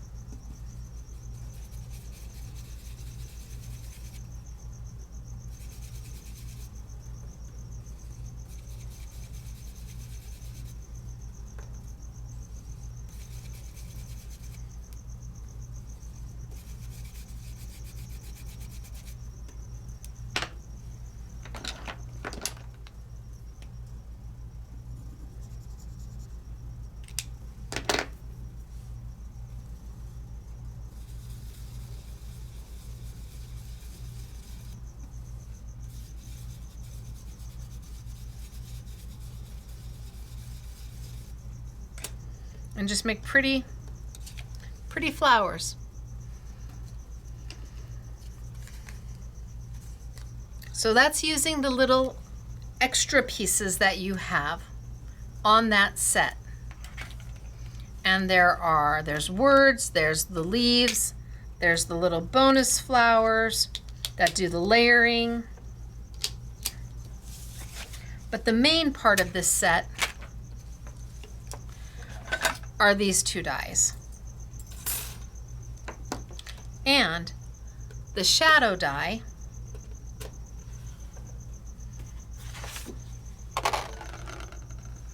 is what fits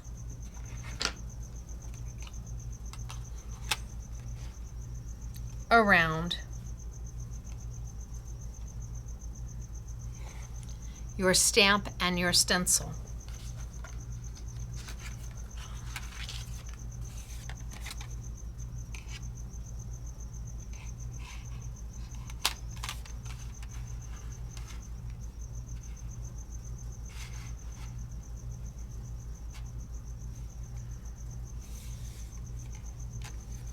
Now I didn't finish the stencil, but this is what fits around it to die cut it out, whether you've stamped your image or you've stenciled your image.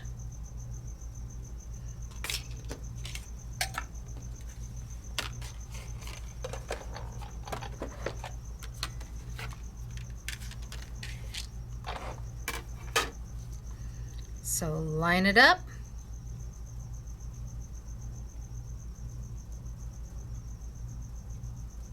You can tape it down or use a magnetic platform if you want. I'm just going to go for it. So if I can tell it's not straight there.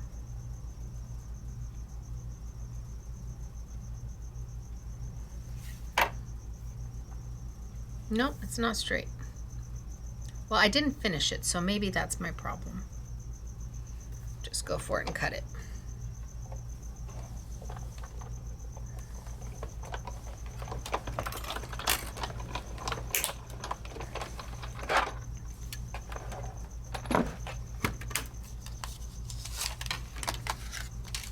And now you've die cut out your stencil.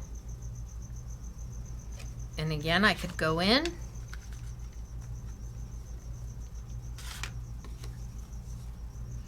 and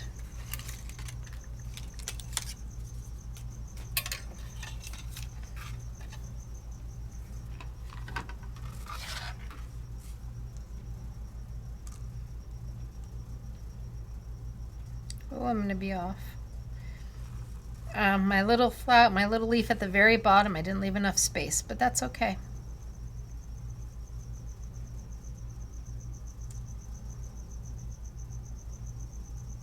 You know what? Let's put it right on my Big Shot machine and then we'll line it up. These go there, this goes here. My desk always starts out so nice looking, and by the time I'm done, it's like, holy smoke. So Tasmanian devil came through. It wasn't me. So I'm a little off the edge there, but this is just for look so you can see. So this is my stamp and my stencil.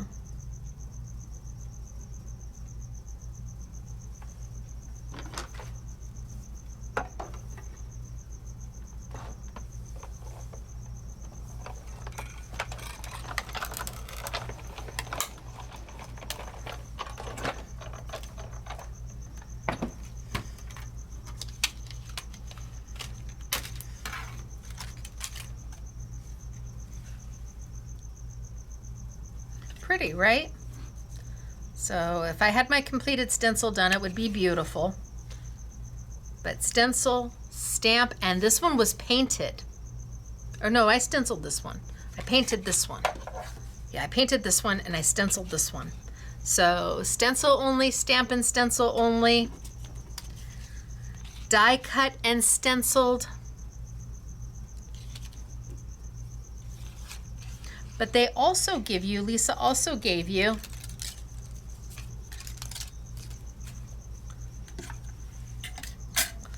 this die, which does cut all the pretty little bits and bobs and pieces.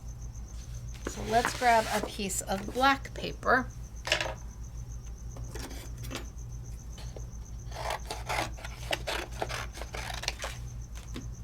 And let's cut this die. In fact, I cut it. I think I'm going to cut it at least twice, maybe 2 or 3 times, so we have a few to play with.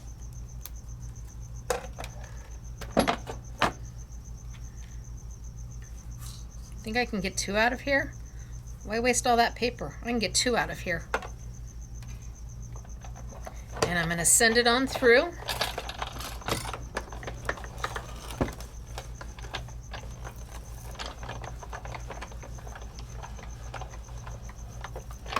And I might just give a rotate and send it back just to be sure I've got it cut. Because I'm not using a precision base plate, and you won't need a precision base plate with this die.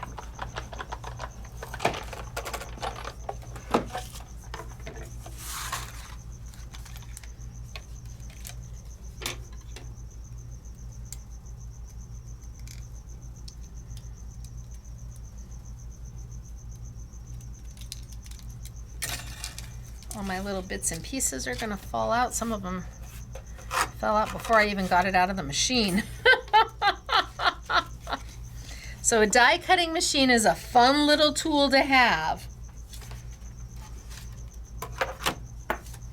And it really does give you lots of opportunity to create with, because there's lots of manufacturers who make stunning dies.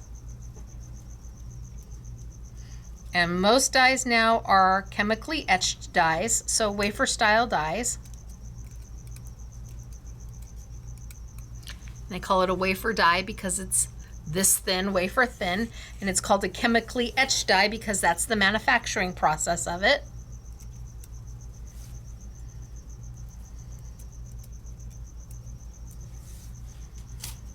And it cuts a beautiful image for you. All my little pieces fall out. And you have such beautiful detail.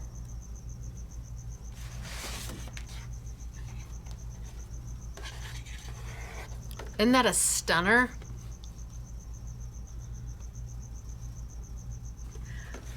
And of course, it fits.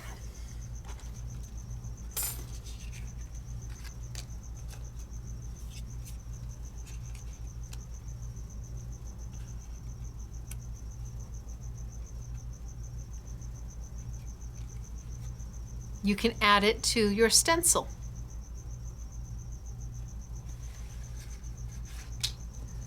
You can add it to your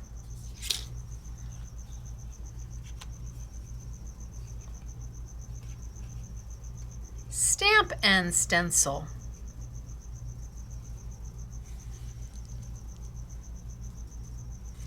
I personally like this look better. I like stamping in a colored ink and then coming in and coloring around it. I think for me, the black is a little heavy, but you may absolutely love it.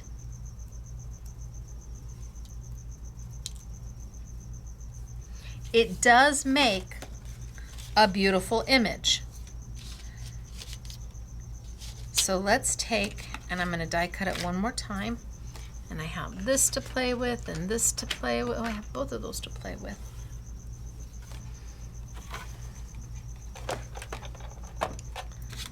So this way I have a few of them. And this time I won't do a rotate. Let's see what happens if I don't rotate, if I just send it through front and back.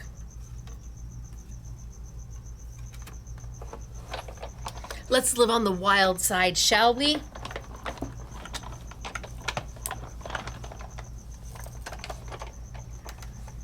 No, I'm not going to do it.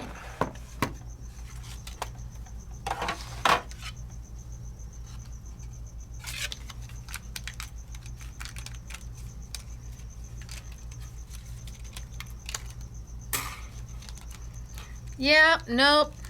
It needed that little extra cut. So I say front and back and rotate, just to be on the safe side.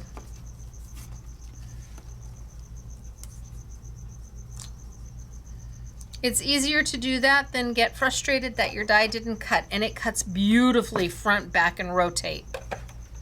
And it would cut lovely if you used a precision base plate. It can stand a precision base plate because the die has structure in the middle, so it won't warp. And even if the die did warp, you just bend it back. It's metal. It's going to be fine.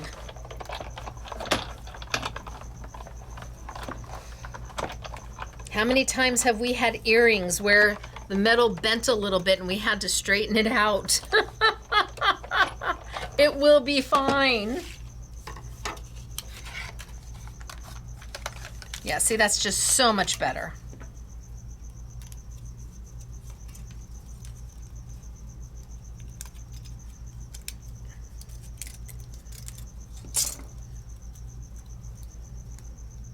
Everything falls out. You're not fighting anything. It makes a beautiful design. Lovely floral. That works with the stamp and the stencil. All right, I have two.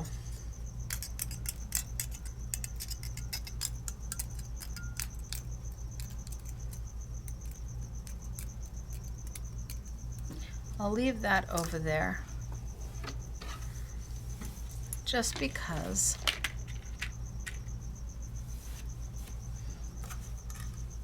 And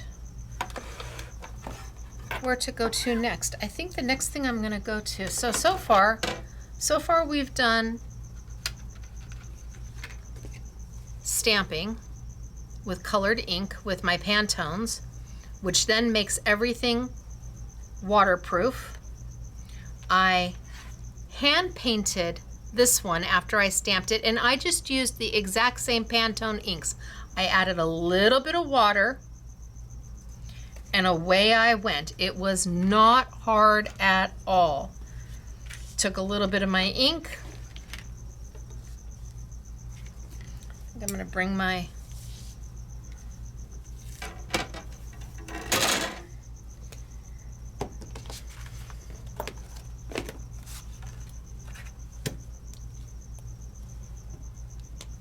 Took a little bit of my ink, got it a little wet.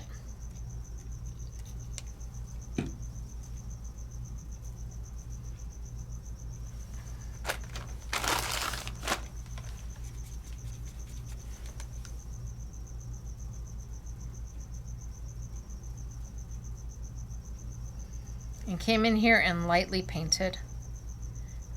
Started really light. I can go right over my stamped image. I don't have to worry. It's not going to bleed. It's not going to run.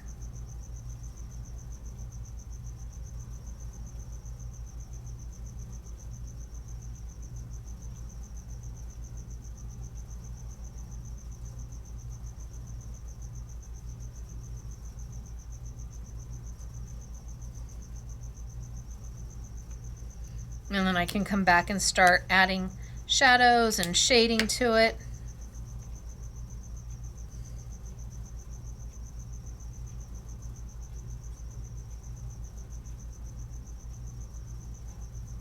So whether you want to use the stencil or you want to go for it and freehand it, your Pantones will work, your Ecolines will work. Just know that if you want to stamp in color, you need to start with a waterproof ink, because the minute I add water, I don't want my image to run.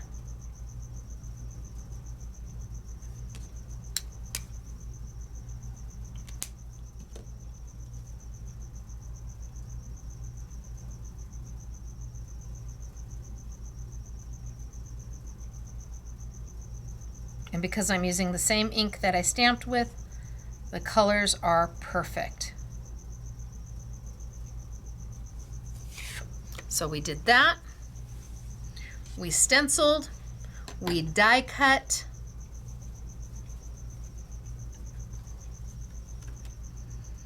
we showed how the inks are different. Pantone with water does not move. Ecoline with water pulls up. So let's get a little adventurous, just a little adventurous. I mean, we've got all of these things that we've been working on. Let's take it one step further. What if I'm not a colorer at all? What if I'm like Stacey, I don't want to paint, that's not for me. I'm not big into the stenciling in here, that's not for me, but I want something pretty. I love the design and I want to be able to do something pretty. Okay. Let's grab some paper.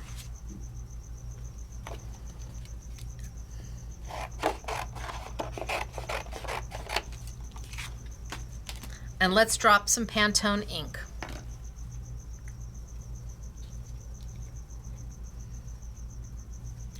One, two. I am talking about very little ink when you're working with Pantone. Let's add some water.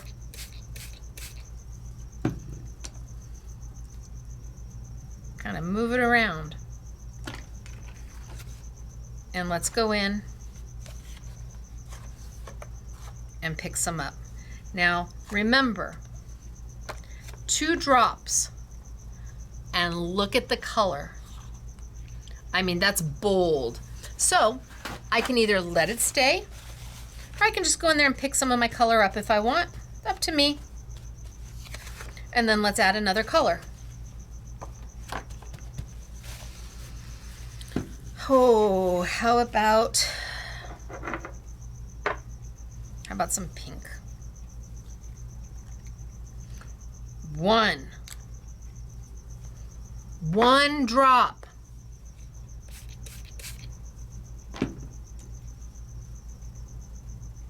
The ink is water-based. It doesn't mean it's water soluble. It means it's water-based.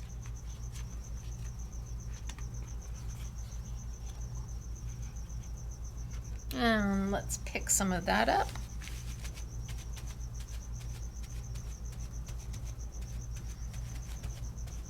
I need more pink. More pink.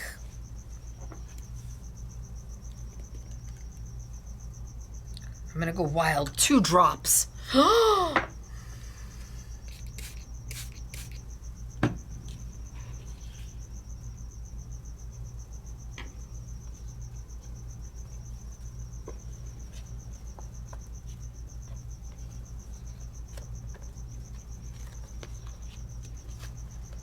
Oh.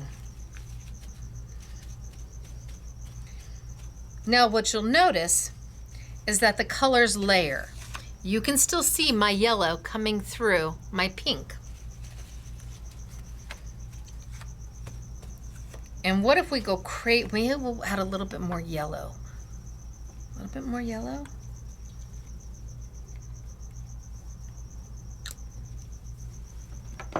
One drop.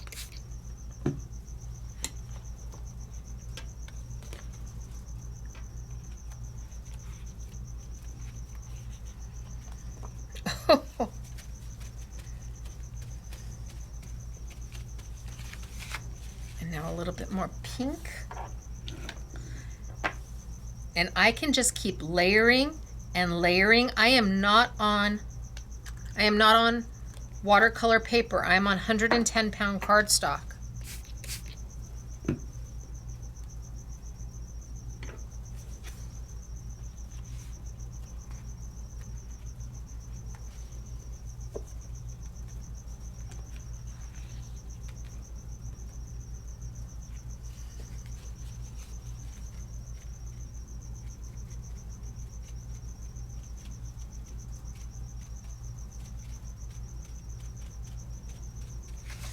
And then what if we get super crazy and we add some green? You're like, wait, no, don't add the green. We're gonna try. It's only white paper. It is only white paper. White paper is the easiest thing to find. You can go to Staples, you can go to Walmart, you can go to Hobby Lobby, you can go wherever you need to go to get your white paper. But I do want more pink in here.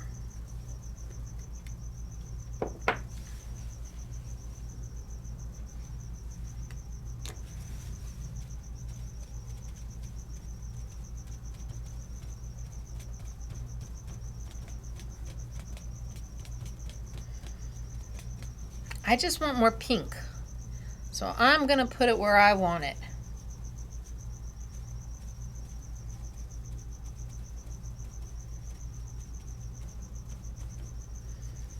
All right, I think I'm good.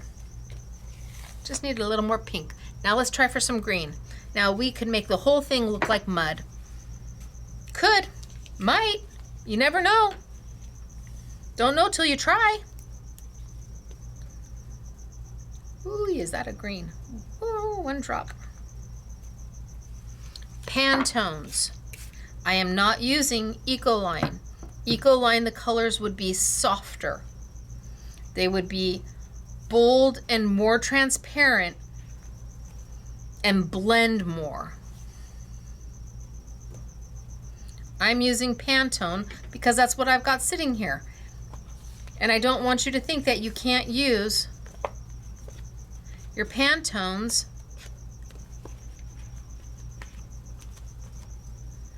Oh, what did I do? What did I do?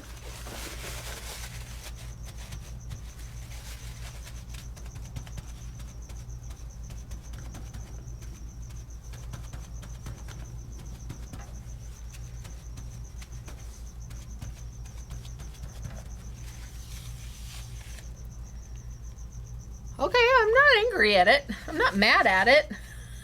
I'm not mad at it.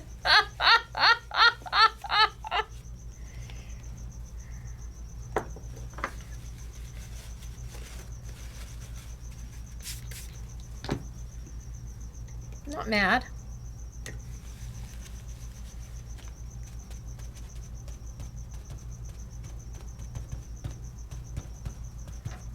Actually, I'm not mad at it at all. I think that might be pretty cool.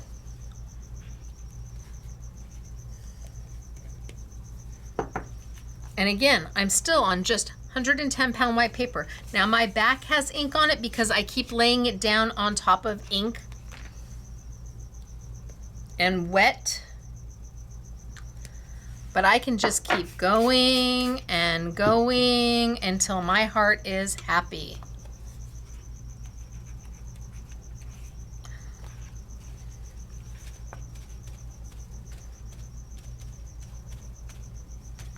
How bold, see, I laid it on top. Look how bold those colors are.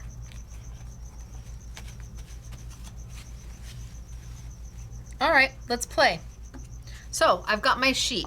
Maybe I should do one more. Should I do one more? I could do one more really quick. Let's do one more. So start with my yellow. Or maybe I start with a different yellow. This is a very bright yellow. Again, Pantone.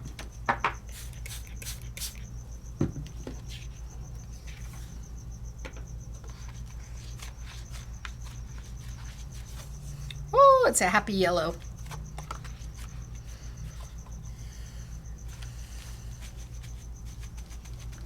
Pull up some of the color. And then let's add some pink.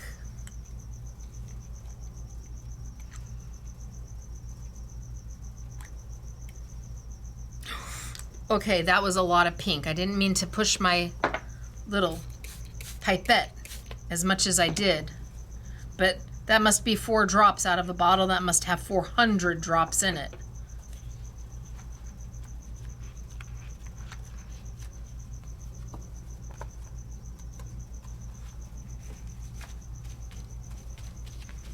Now you could let the color dry and have it really intense. I like to daub it up and then go back and add more so it looks layered. And there's depth perception, there's darker, there's lighter.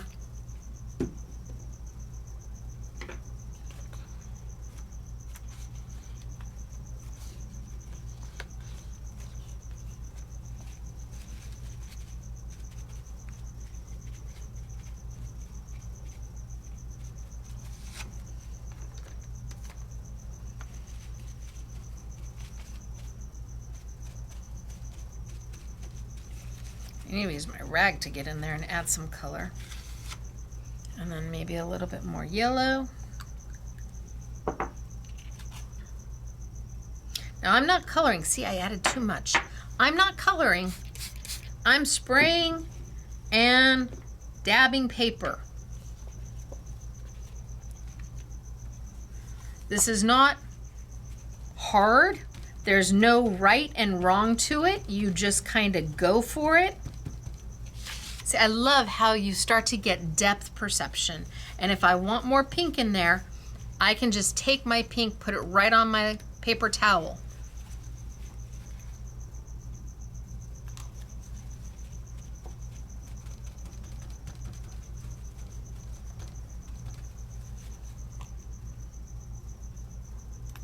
Oh, okay. Woohoo! We're good. We're good.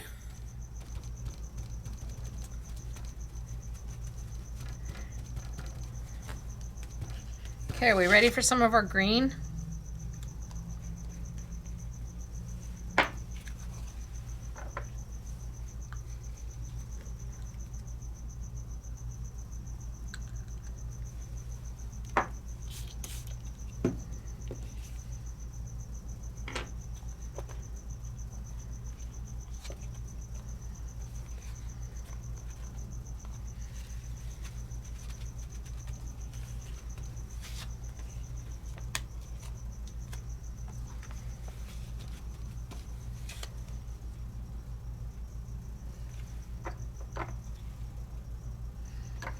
I'm just gonna go until I'm happy. What did somebody say the other week? If you're not happy, you're not done yet. That was brilliant. Who said that? That was in the chat, wasn't it? If you're not happy, you're not done yet.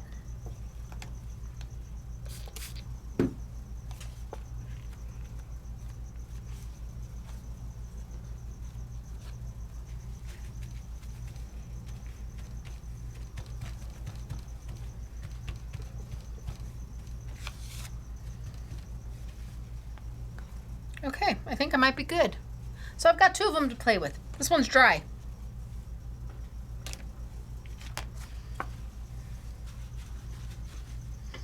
Now all I did was make a hot mess on a piece of paper.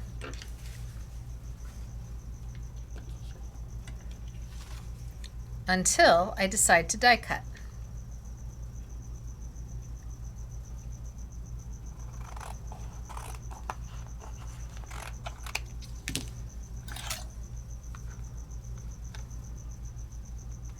Nope, I cut it too narrow. Of course I did.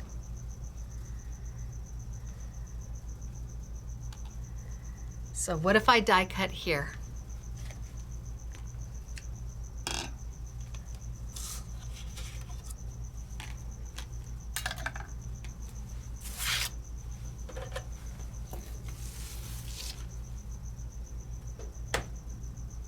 Ooh, don't want that hanging over the edge. What if I die cut?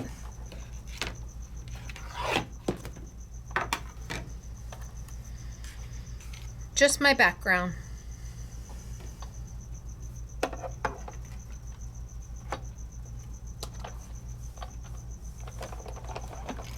You don't need to go back and forth on this. This is an open frame die, easy peasy.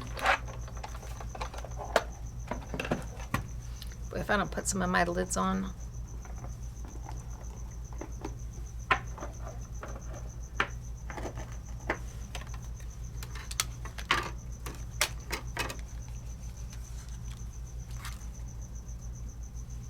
And then what if I take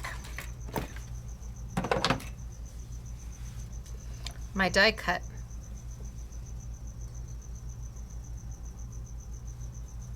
and I put it right on top? I don't have to color at all. I can take some sticky dots. Sticky dots are a Scrapbooking Made Simple product. There are hundreds of thousands of dots on this sheet. You get 10 sheets. I think it's $10.99 for 10 sheets. And it allows you to stick down your intricate dies without any problem. It's repositionable until it's not.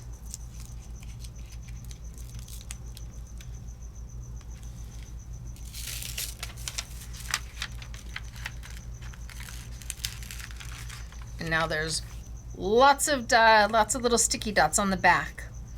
And all you have to do is line it up.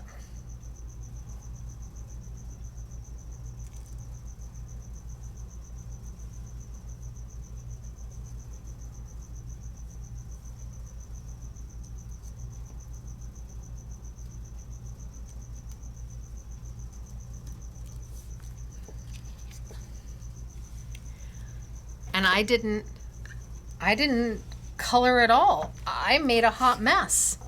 I made a pretty hot mess, but it was a hot mess. The side is, this one's just a little bit, I cut it too narrow. By the hair of a chinny chin chin.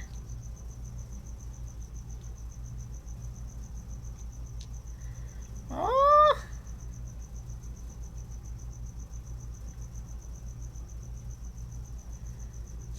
Maybe?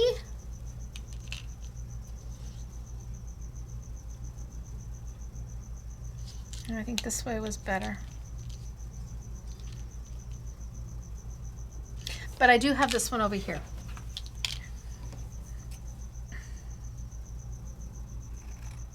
Don't do the same mistake twice. Did you just do the same mistake twice?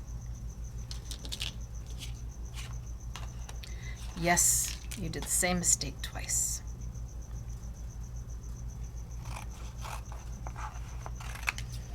Measure once, cut twice.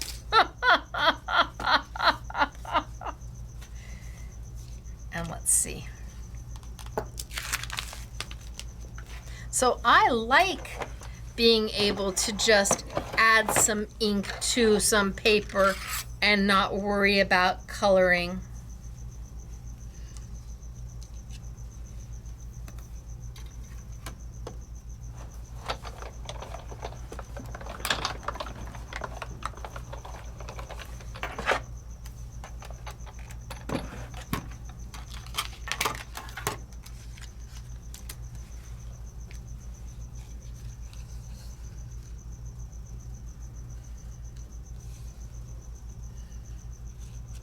And if I want to go in and add more color,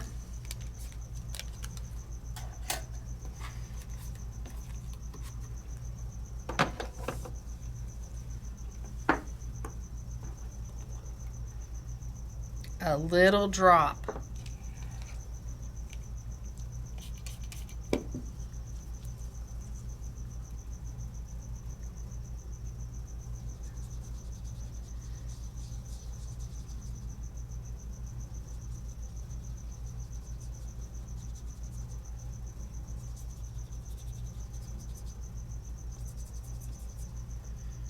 to darken it up in places.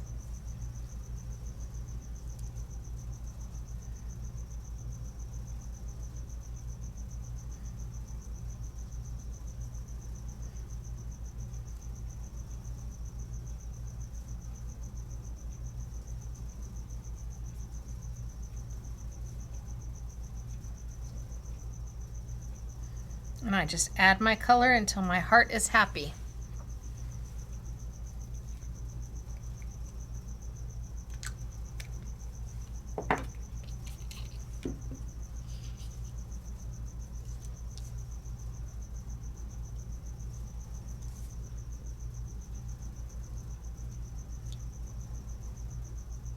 Again, I'm not doing anything fancy. I'm just letting the ink do the work for me.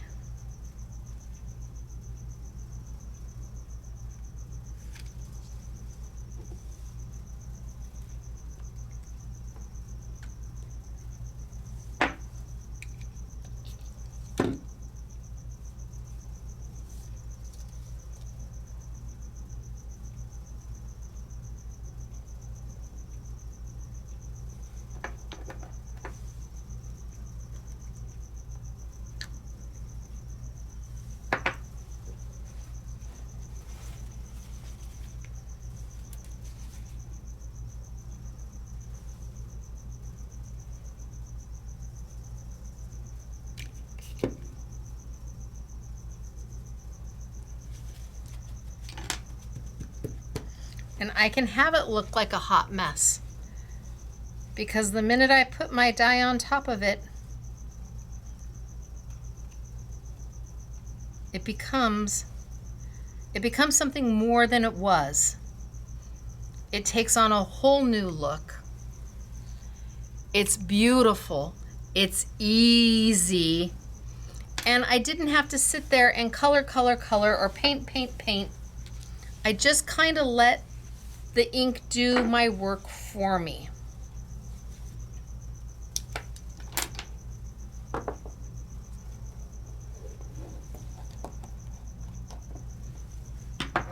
Let's see if we do one quick in a blue.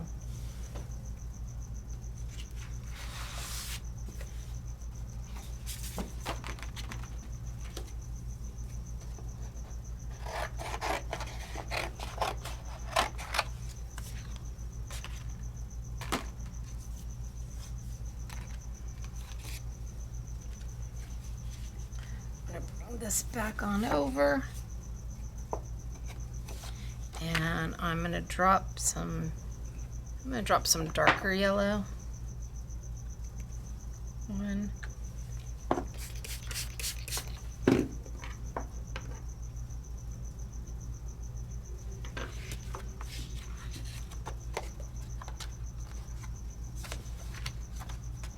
Okay, that's good.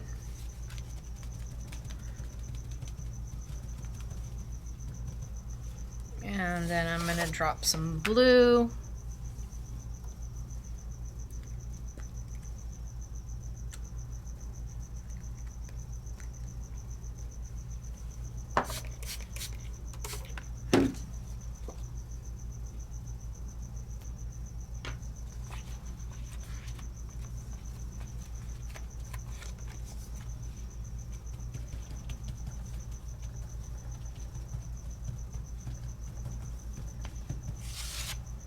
And a little bit more yellow. Oh, gosh, I'm heavy-handed.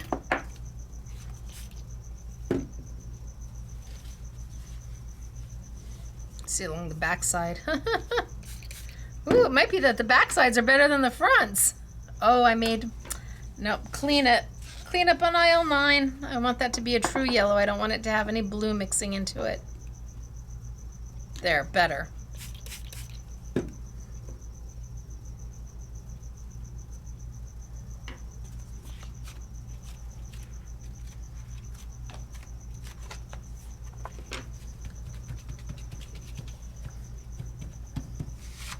And then another layer of blue, and I'm just building that color a drop at a time.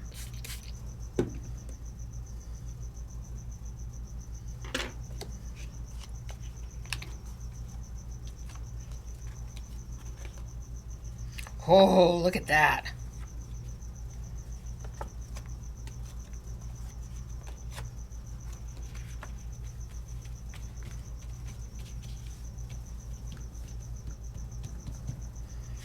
Now, do I dare add green? It's only white paper.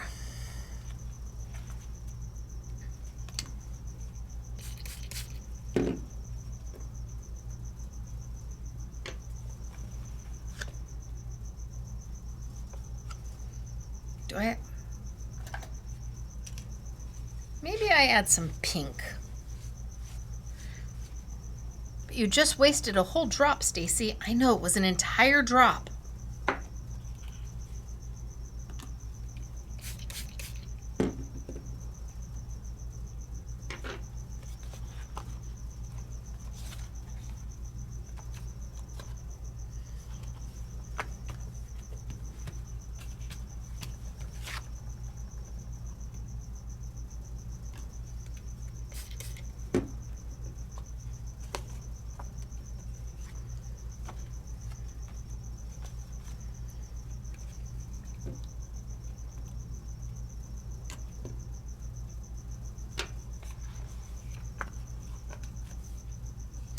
Look at those colors. Oh my gosh.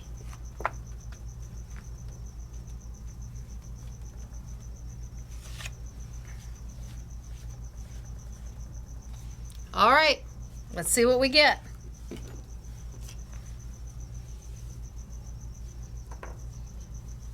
So I'm gonna put that one there. I'm gonna move this one over.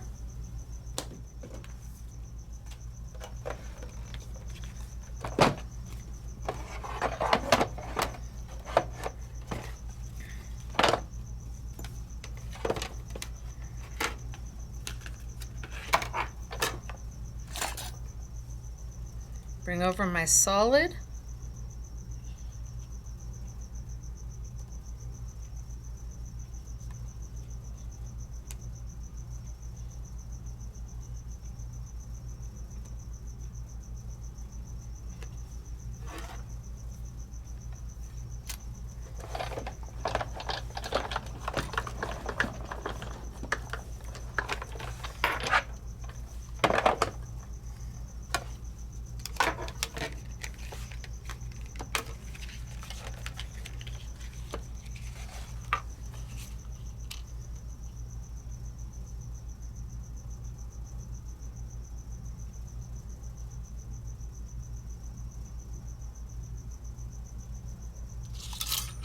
If I'm just careful enough, I think I can get this one out too.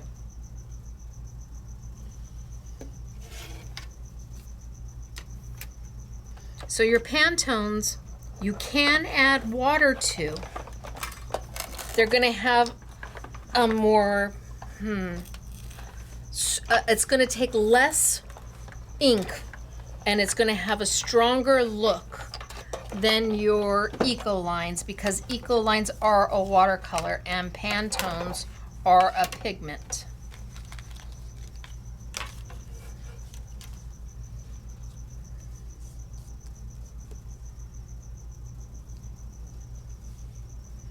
So I can have that one.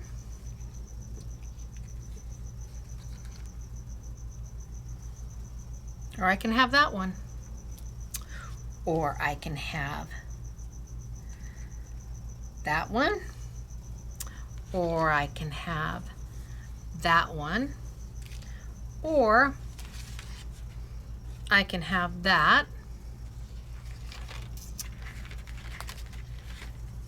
Or I can have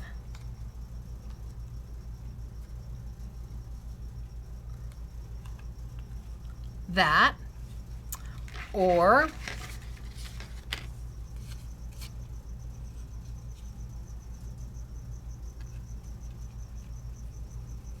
I can have that.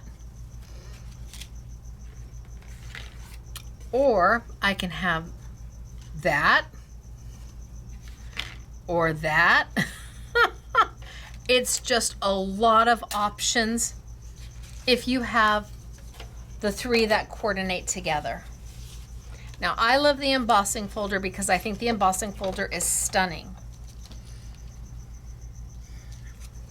I think the die is nice to have. I think the stencil is very helpful, but I leave it up to you. I think the stamp is stunning. See, the stamp and the embossing folder to me are amazing. It would, in my order, it would be probably the stamp and embossing folder tie for number 1, then the stencil, then the die. Because I can make pretty things without it being die cut. But the die is very handy and very helpful. But it's up to you. We did a lot today. And it all revolved around Lisa Horton. We even took those little minis, so the little extras, and I showed you how to use, anytime you have a die that has an embossing feature to it. Hello dies, where are you? Anytime you have a die that has extra space, that has openings, but does not have a cut edge around it, the only cut edge is on the outside. That means you can either stencil with it or use it with the squishing and knock knock to get an emboss. That's what that detail is for. There's no cut lines, but we used it as it made a beautiful stencil. Came out beautiful. And it's ready to pop on top of whatever you want it to pop on top of. So we brought in 4 of the SKUs. There was 5, there was some backgrounds, and I opted, some background dies, and I opted not to do them. I think we got enough going on. We got plenty going on here. And they were just pretty geometric background dies. But I wanted you to see, 1, that the embossing folder is a true stand-alone. You are not going to be able to pair it up with the stamp, the stencil, or the die. It's beautiful though, and for the price, holy smokes artichokes, it is really beautiful. See, I love embossing folders because I can just do so much with them, and they're easy. They're the quickest, fastest way to add depth and beauty and dimension and detail to anything you're doing. It's the fastest, easiest way. One roll and bam. So the embossing folders, the dies, the die cuts, the stamp, whether you choose to color it yourself or you choose to use the stencil to color it. All of these are your options, and you can mix and match with the 3 as much as you want. Maybe sometimes you want to color it yourself, and maybe sometimes you want to use the stencil, and maybe sometimes you just want to die cut and put it onto a pretty backing. You choose. It's all from Lisa Horton. Oh, don't want to lose that. So all the samples the girls made today, all of the samples were made with we have the I Want It All bundle. Remember, the die is not this small. The die comes front and back side, and that die is as big as that stamp is. So the die, the 7-layer stencil, the stamp set, and the embossing folder is all part of the I Want It All. Or they're open stock and you get just the ones you love.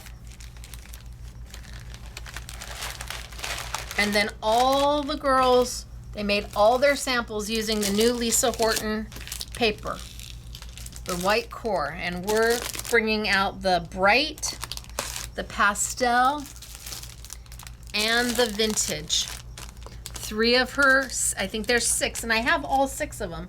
I just don't, one's winter, one's fall, one's darks. So the brights.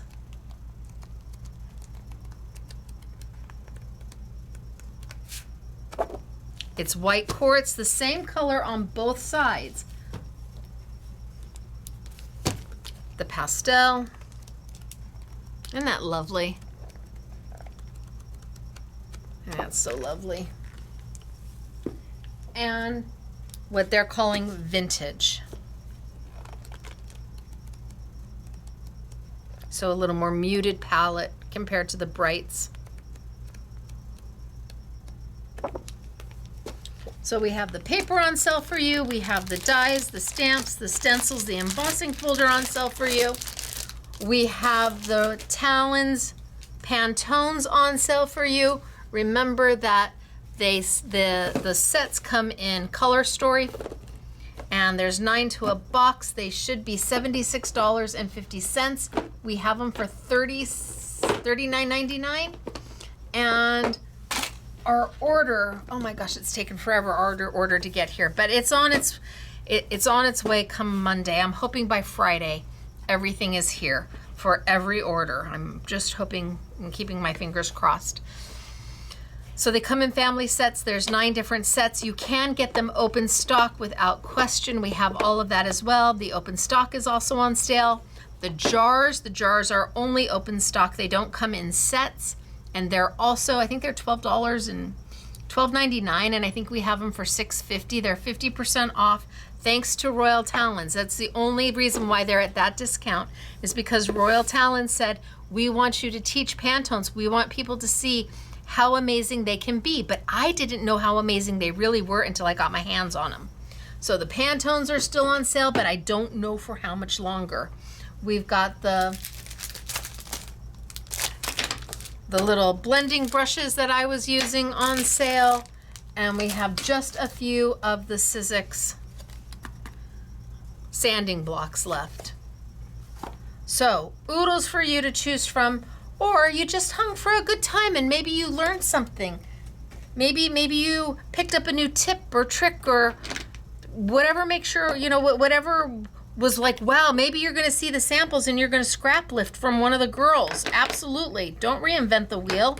If you see a design that they've done that makes your heart happy, copy it and then change it up and make it your own, or don't. Love the markers. I love these. I used these to ink my stamps with. I love them.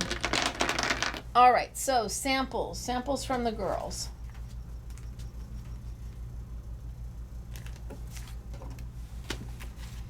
So I showed you this one already, and that's with the stencil and the stamp. No die. It's beautiful. That was by Gail. But here you've got Claire, and Claire did an inky background, and she just put it right down on top of the inky background. And here we have, gosh, this is so pretty. Tamara, this is beautiful. Isn't that gorgeous with that's the embossing folder. I mean, hello, beautiful. And birthday wishes. And here we have Dortina, and with the die, and she's inked, and it's lovely. Yeah, open it up. There's Dortina. Look at, isn't that beautiful?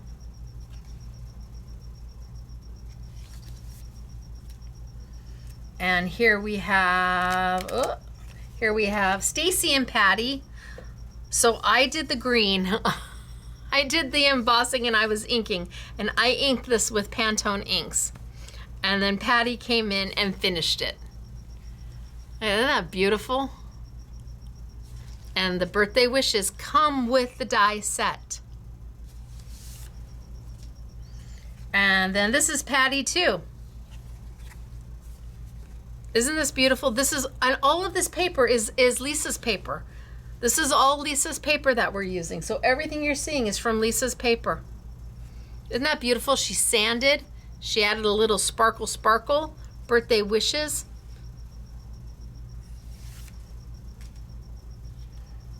And here, Catherine did the reverse technique. So she went in and she painted. Well, she went in and she hit it with black and then painted.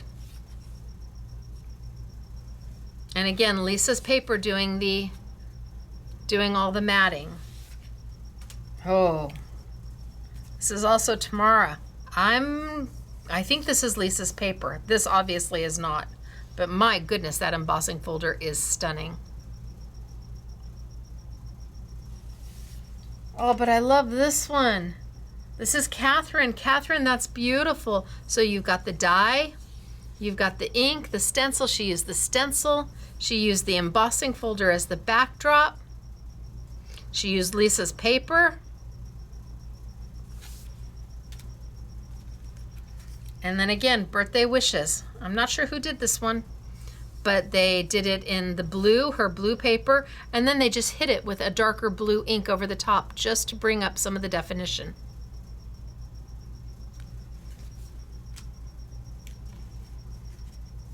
And then Marilyn. Now Marilyn is honorary SMS girl Gail's sister, and she was visiting, and Gail said, can Marilyn come and play today? Because that's what Wednesdays are, a play day. And I'm like, of course Marilyn can. And look at what the girl did. Hello, yum, beautiful, right? Marilyn, well done. She did her stenciling and then she die cut. Stunning, right? And again, using the Lisa Horton paper. And I love this one. This is Gail. So Gail and Marilyn were sitting right next to each other, having a great time. So Gail inked up her embossing and sent it through, and again with Lisa Horton paper. Isn't that beautiful? And then one more stack. So I showed you this one. Dortina did this one with the Lumiere. Oh, is that good? Oh my gosh, is that fabulous? That's Dortina. And then look at how beautiful is this. Done in a black, oh Gail, this is beautiful, in a black mirror paper on white. How elegant is that? And then we have birthday wishes. This is a Stacey and a Patty. So I did the blue and Patty did everything else. She matted it and framed it and die cut it and did everything else. And then this is Patty, where she's gone tone on tone on tone.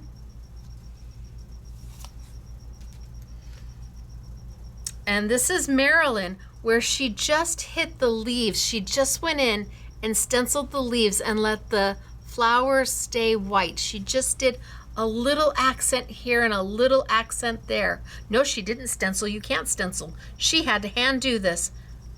Holy smokes, artichokes. She couldn't use the stencil. Stencil doesn't work with the embossing folder. She did this by hand. Oh, Marilyn, well done you. Hello. Yay. And here is Catherine. I love Catherine tells me which way is up. I love it. So again, she's gone in on the reverse and painted in and gone over it with a waterproof black ink. Look at that pop. Pop. And this one is Gail. Now Gail took strips of the Lisa Horton paper and then she, gosh, I don't know if she inked or if she embossed in white right on top of it. It's a lovely card, soft and beautiful. And then we've got Tamara going bold and bright. So pretty. And she's layered the flower on top. This is just lovely. She rotated and changed, and I think she cut it up a little bit maybe. And then we have Marilyn again. Poor Marilyn, she didn't know what she walked into. I was like, chop, chop. Gotta get them done, chop, chop. Beautiful, right? Isn't that stunning? And then Patty found some fun paper. I don't know where she found it, but she just used the birthday wishes on some cards Just the birthday wishes. I don't know where she found that paper. And then we have Dortina, who did an embossing in gold, and then she added some corners, some peel off corners. And last but not least, Catherine, one more time, and her bold and beautiful colors with that embossing folder. All right, you guys. That's it. We did it. We started at the beginning and we ended at the end. We started with super simple, just embossing, sending it through, a little sanding using the Lisa Horton paper, and then we stamped, but we stamped with Pantone ink, which was waterproof, and then we went in and we painted a little bit because maybe you don't have the stencil, but then we used the stencil all by itself, but then we used it with the stamp. Then we got into die cutting. We did it all. Then we played with inks to make beautiful backgrounds and just throw that die cut right on top of it. If you don't want to color, you don't have to color. We had a great time today, and hopefully you were here for the live chat during the premiere, which is always 8 a.m. sunny California time, 10 a.m. Central, 11 a.m. Eastern, and 4 p.m. in the United Kingdom. Now, where are you going to find all of this stuff? Well, I'm going to tell you, for the Pantones, you really do want to shop Scrapbooking Made Simple because we've got it for the best price anywhere, hands down, no questions asked. And that is all on Royal Talens. They're the ones who approved the pricing that we went out on. And I know that we're trying to get that product here as quickly as possible. You have to know that this all comes in from the Netherlands. Royal Talens is not far from Amsterdam. And well, with the way things are, it takes what it takes. But at this price, oh my gosh. And fingers crossed, it's all here by next Friday and we'll start shipping everybody else's orders out. We might have some stuff on Tuesday. I don't know. I'm tracking it literally moment by moment. And there's so many boxes. They're like staggered on their dates, but we're just going to hold our breath and fingers crossed. So if the Royal Talens Pantones, if having a waterproof ink that is water-based and pigment, it's water-based pigment, waterproof, dual tip, refillable, it's amazing. You can't go wrong with it. You really can't. As for the Lisa Horton, you may be able to find that around at your favorite local craft store.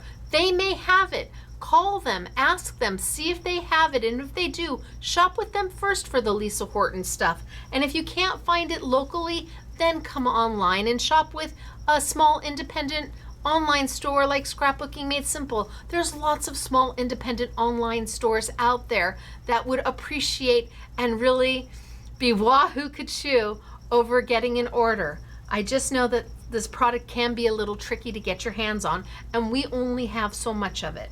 So it's me, Stacey, Scrapbooking Made Simple, scrapbookingmadesimple.com. Thanks for hanging. Thanks for live chatting. I will see you on Monday for our next Make It Monday event where we bring you one bundle. Super big value. I want to say the value is close to $100 for $19.99. This week it's $19.99. So is it? Oh, maybe it's not. No, this bundle is over $100 and I think it's $24.99. Oh, now that I'm thinking about it, there's five Mondays this month. So the following Monday, the first Monday in April, is a $19.99 value. I think this one's $24.99, but my gosh, what you get. I think it's $24.99. Don't hold me to it. All right, I need to go because I'm just blah, blah, blah, blah, blah, blah, blah. All right, you guys, I will see you on Monday. Have a great rest of your weekend, and thank you for everything. So appreciated.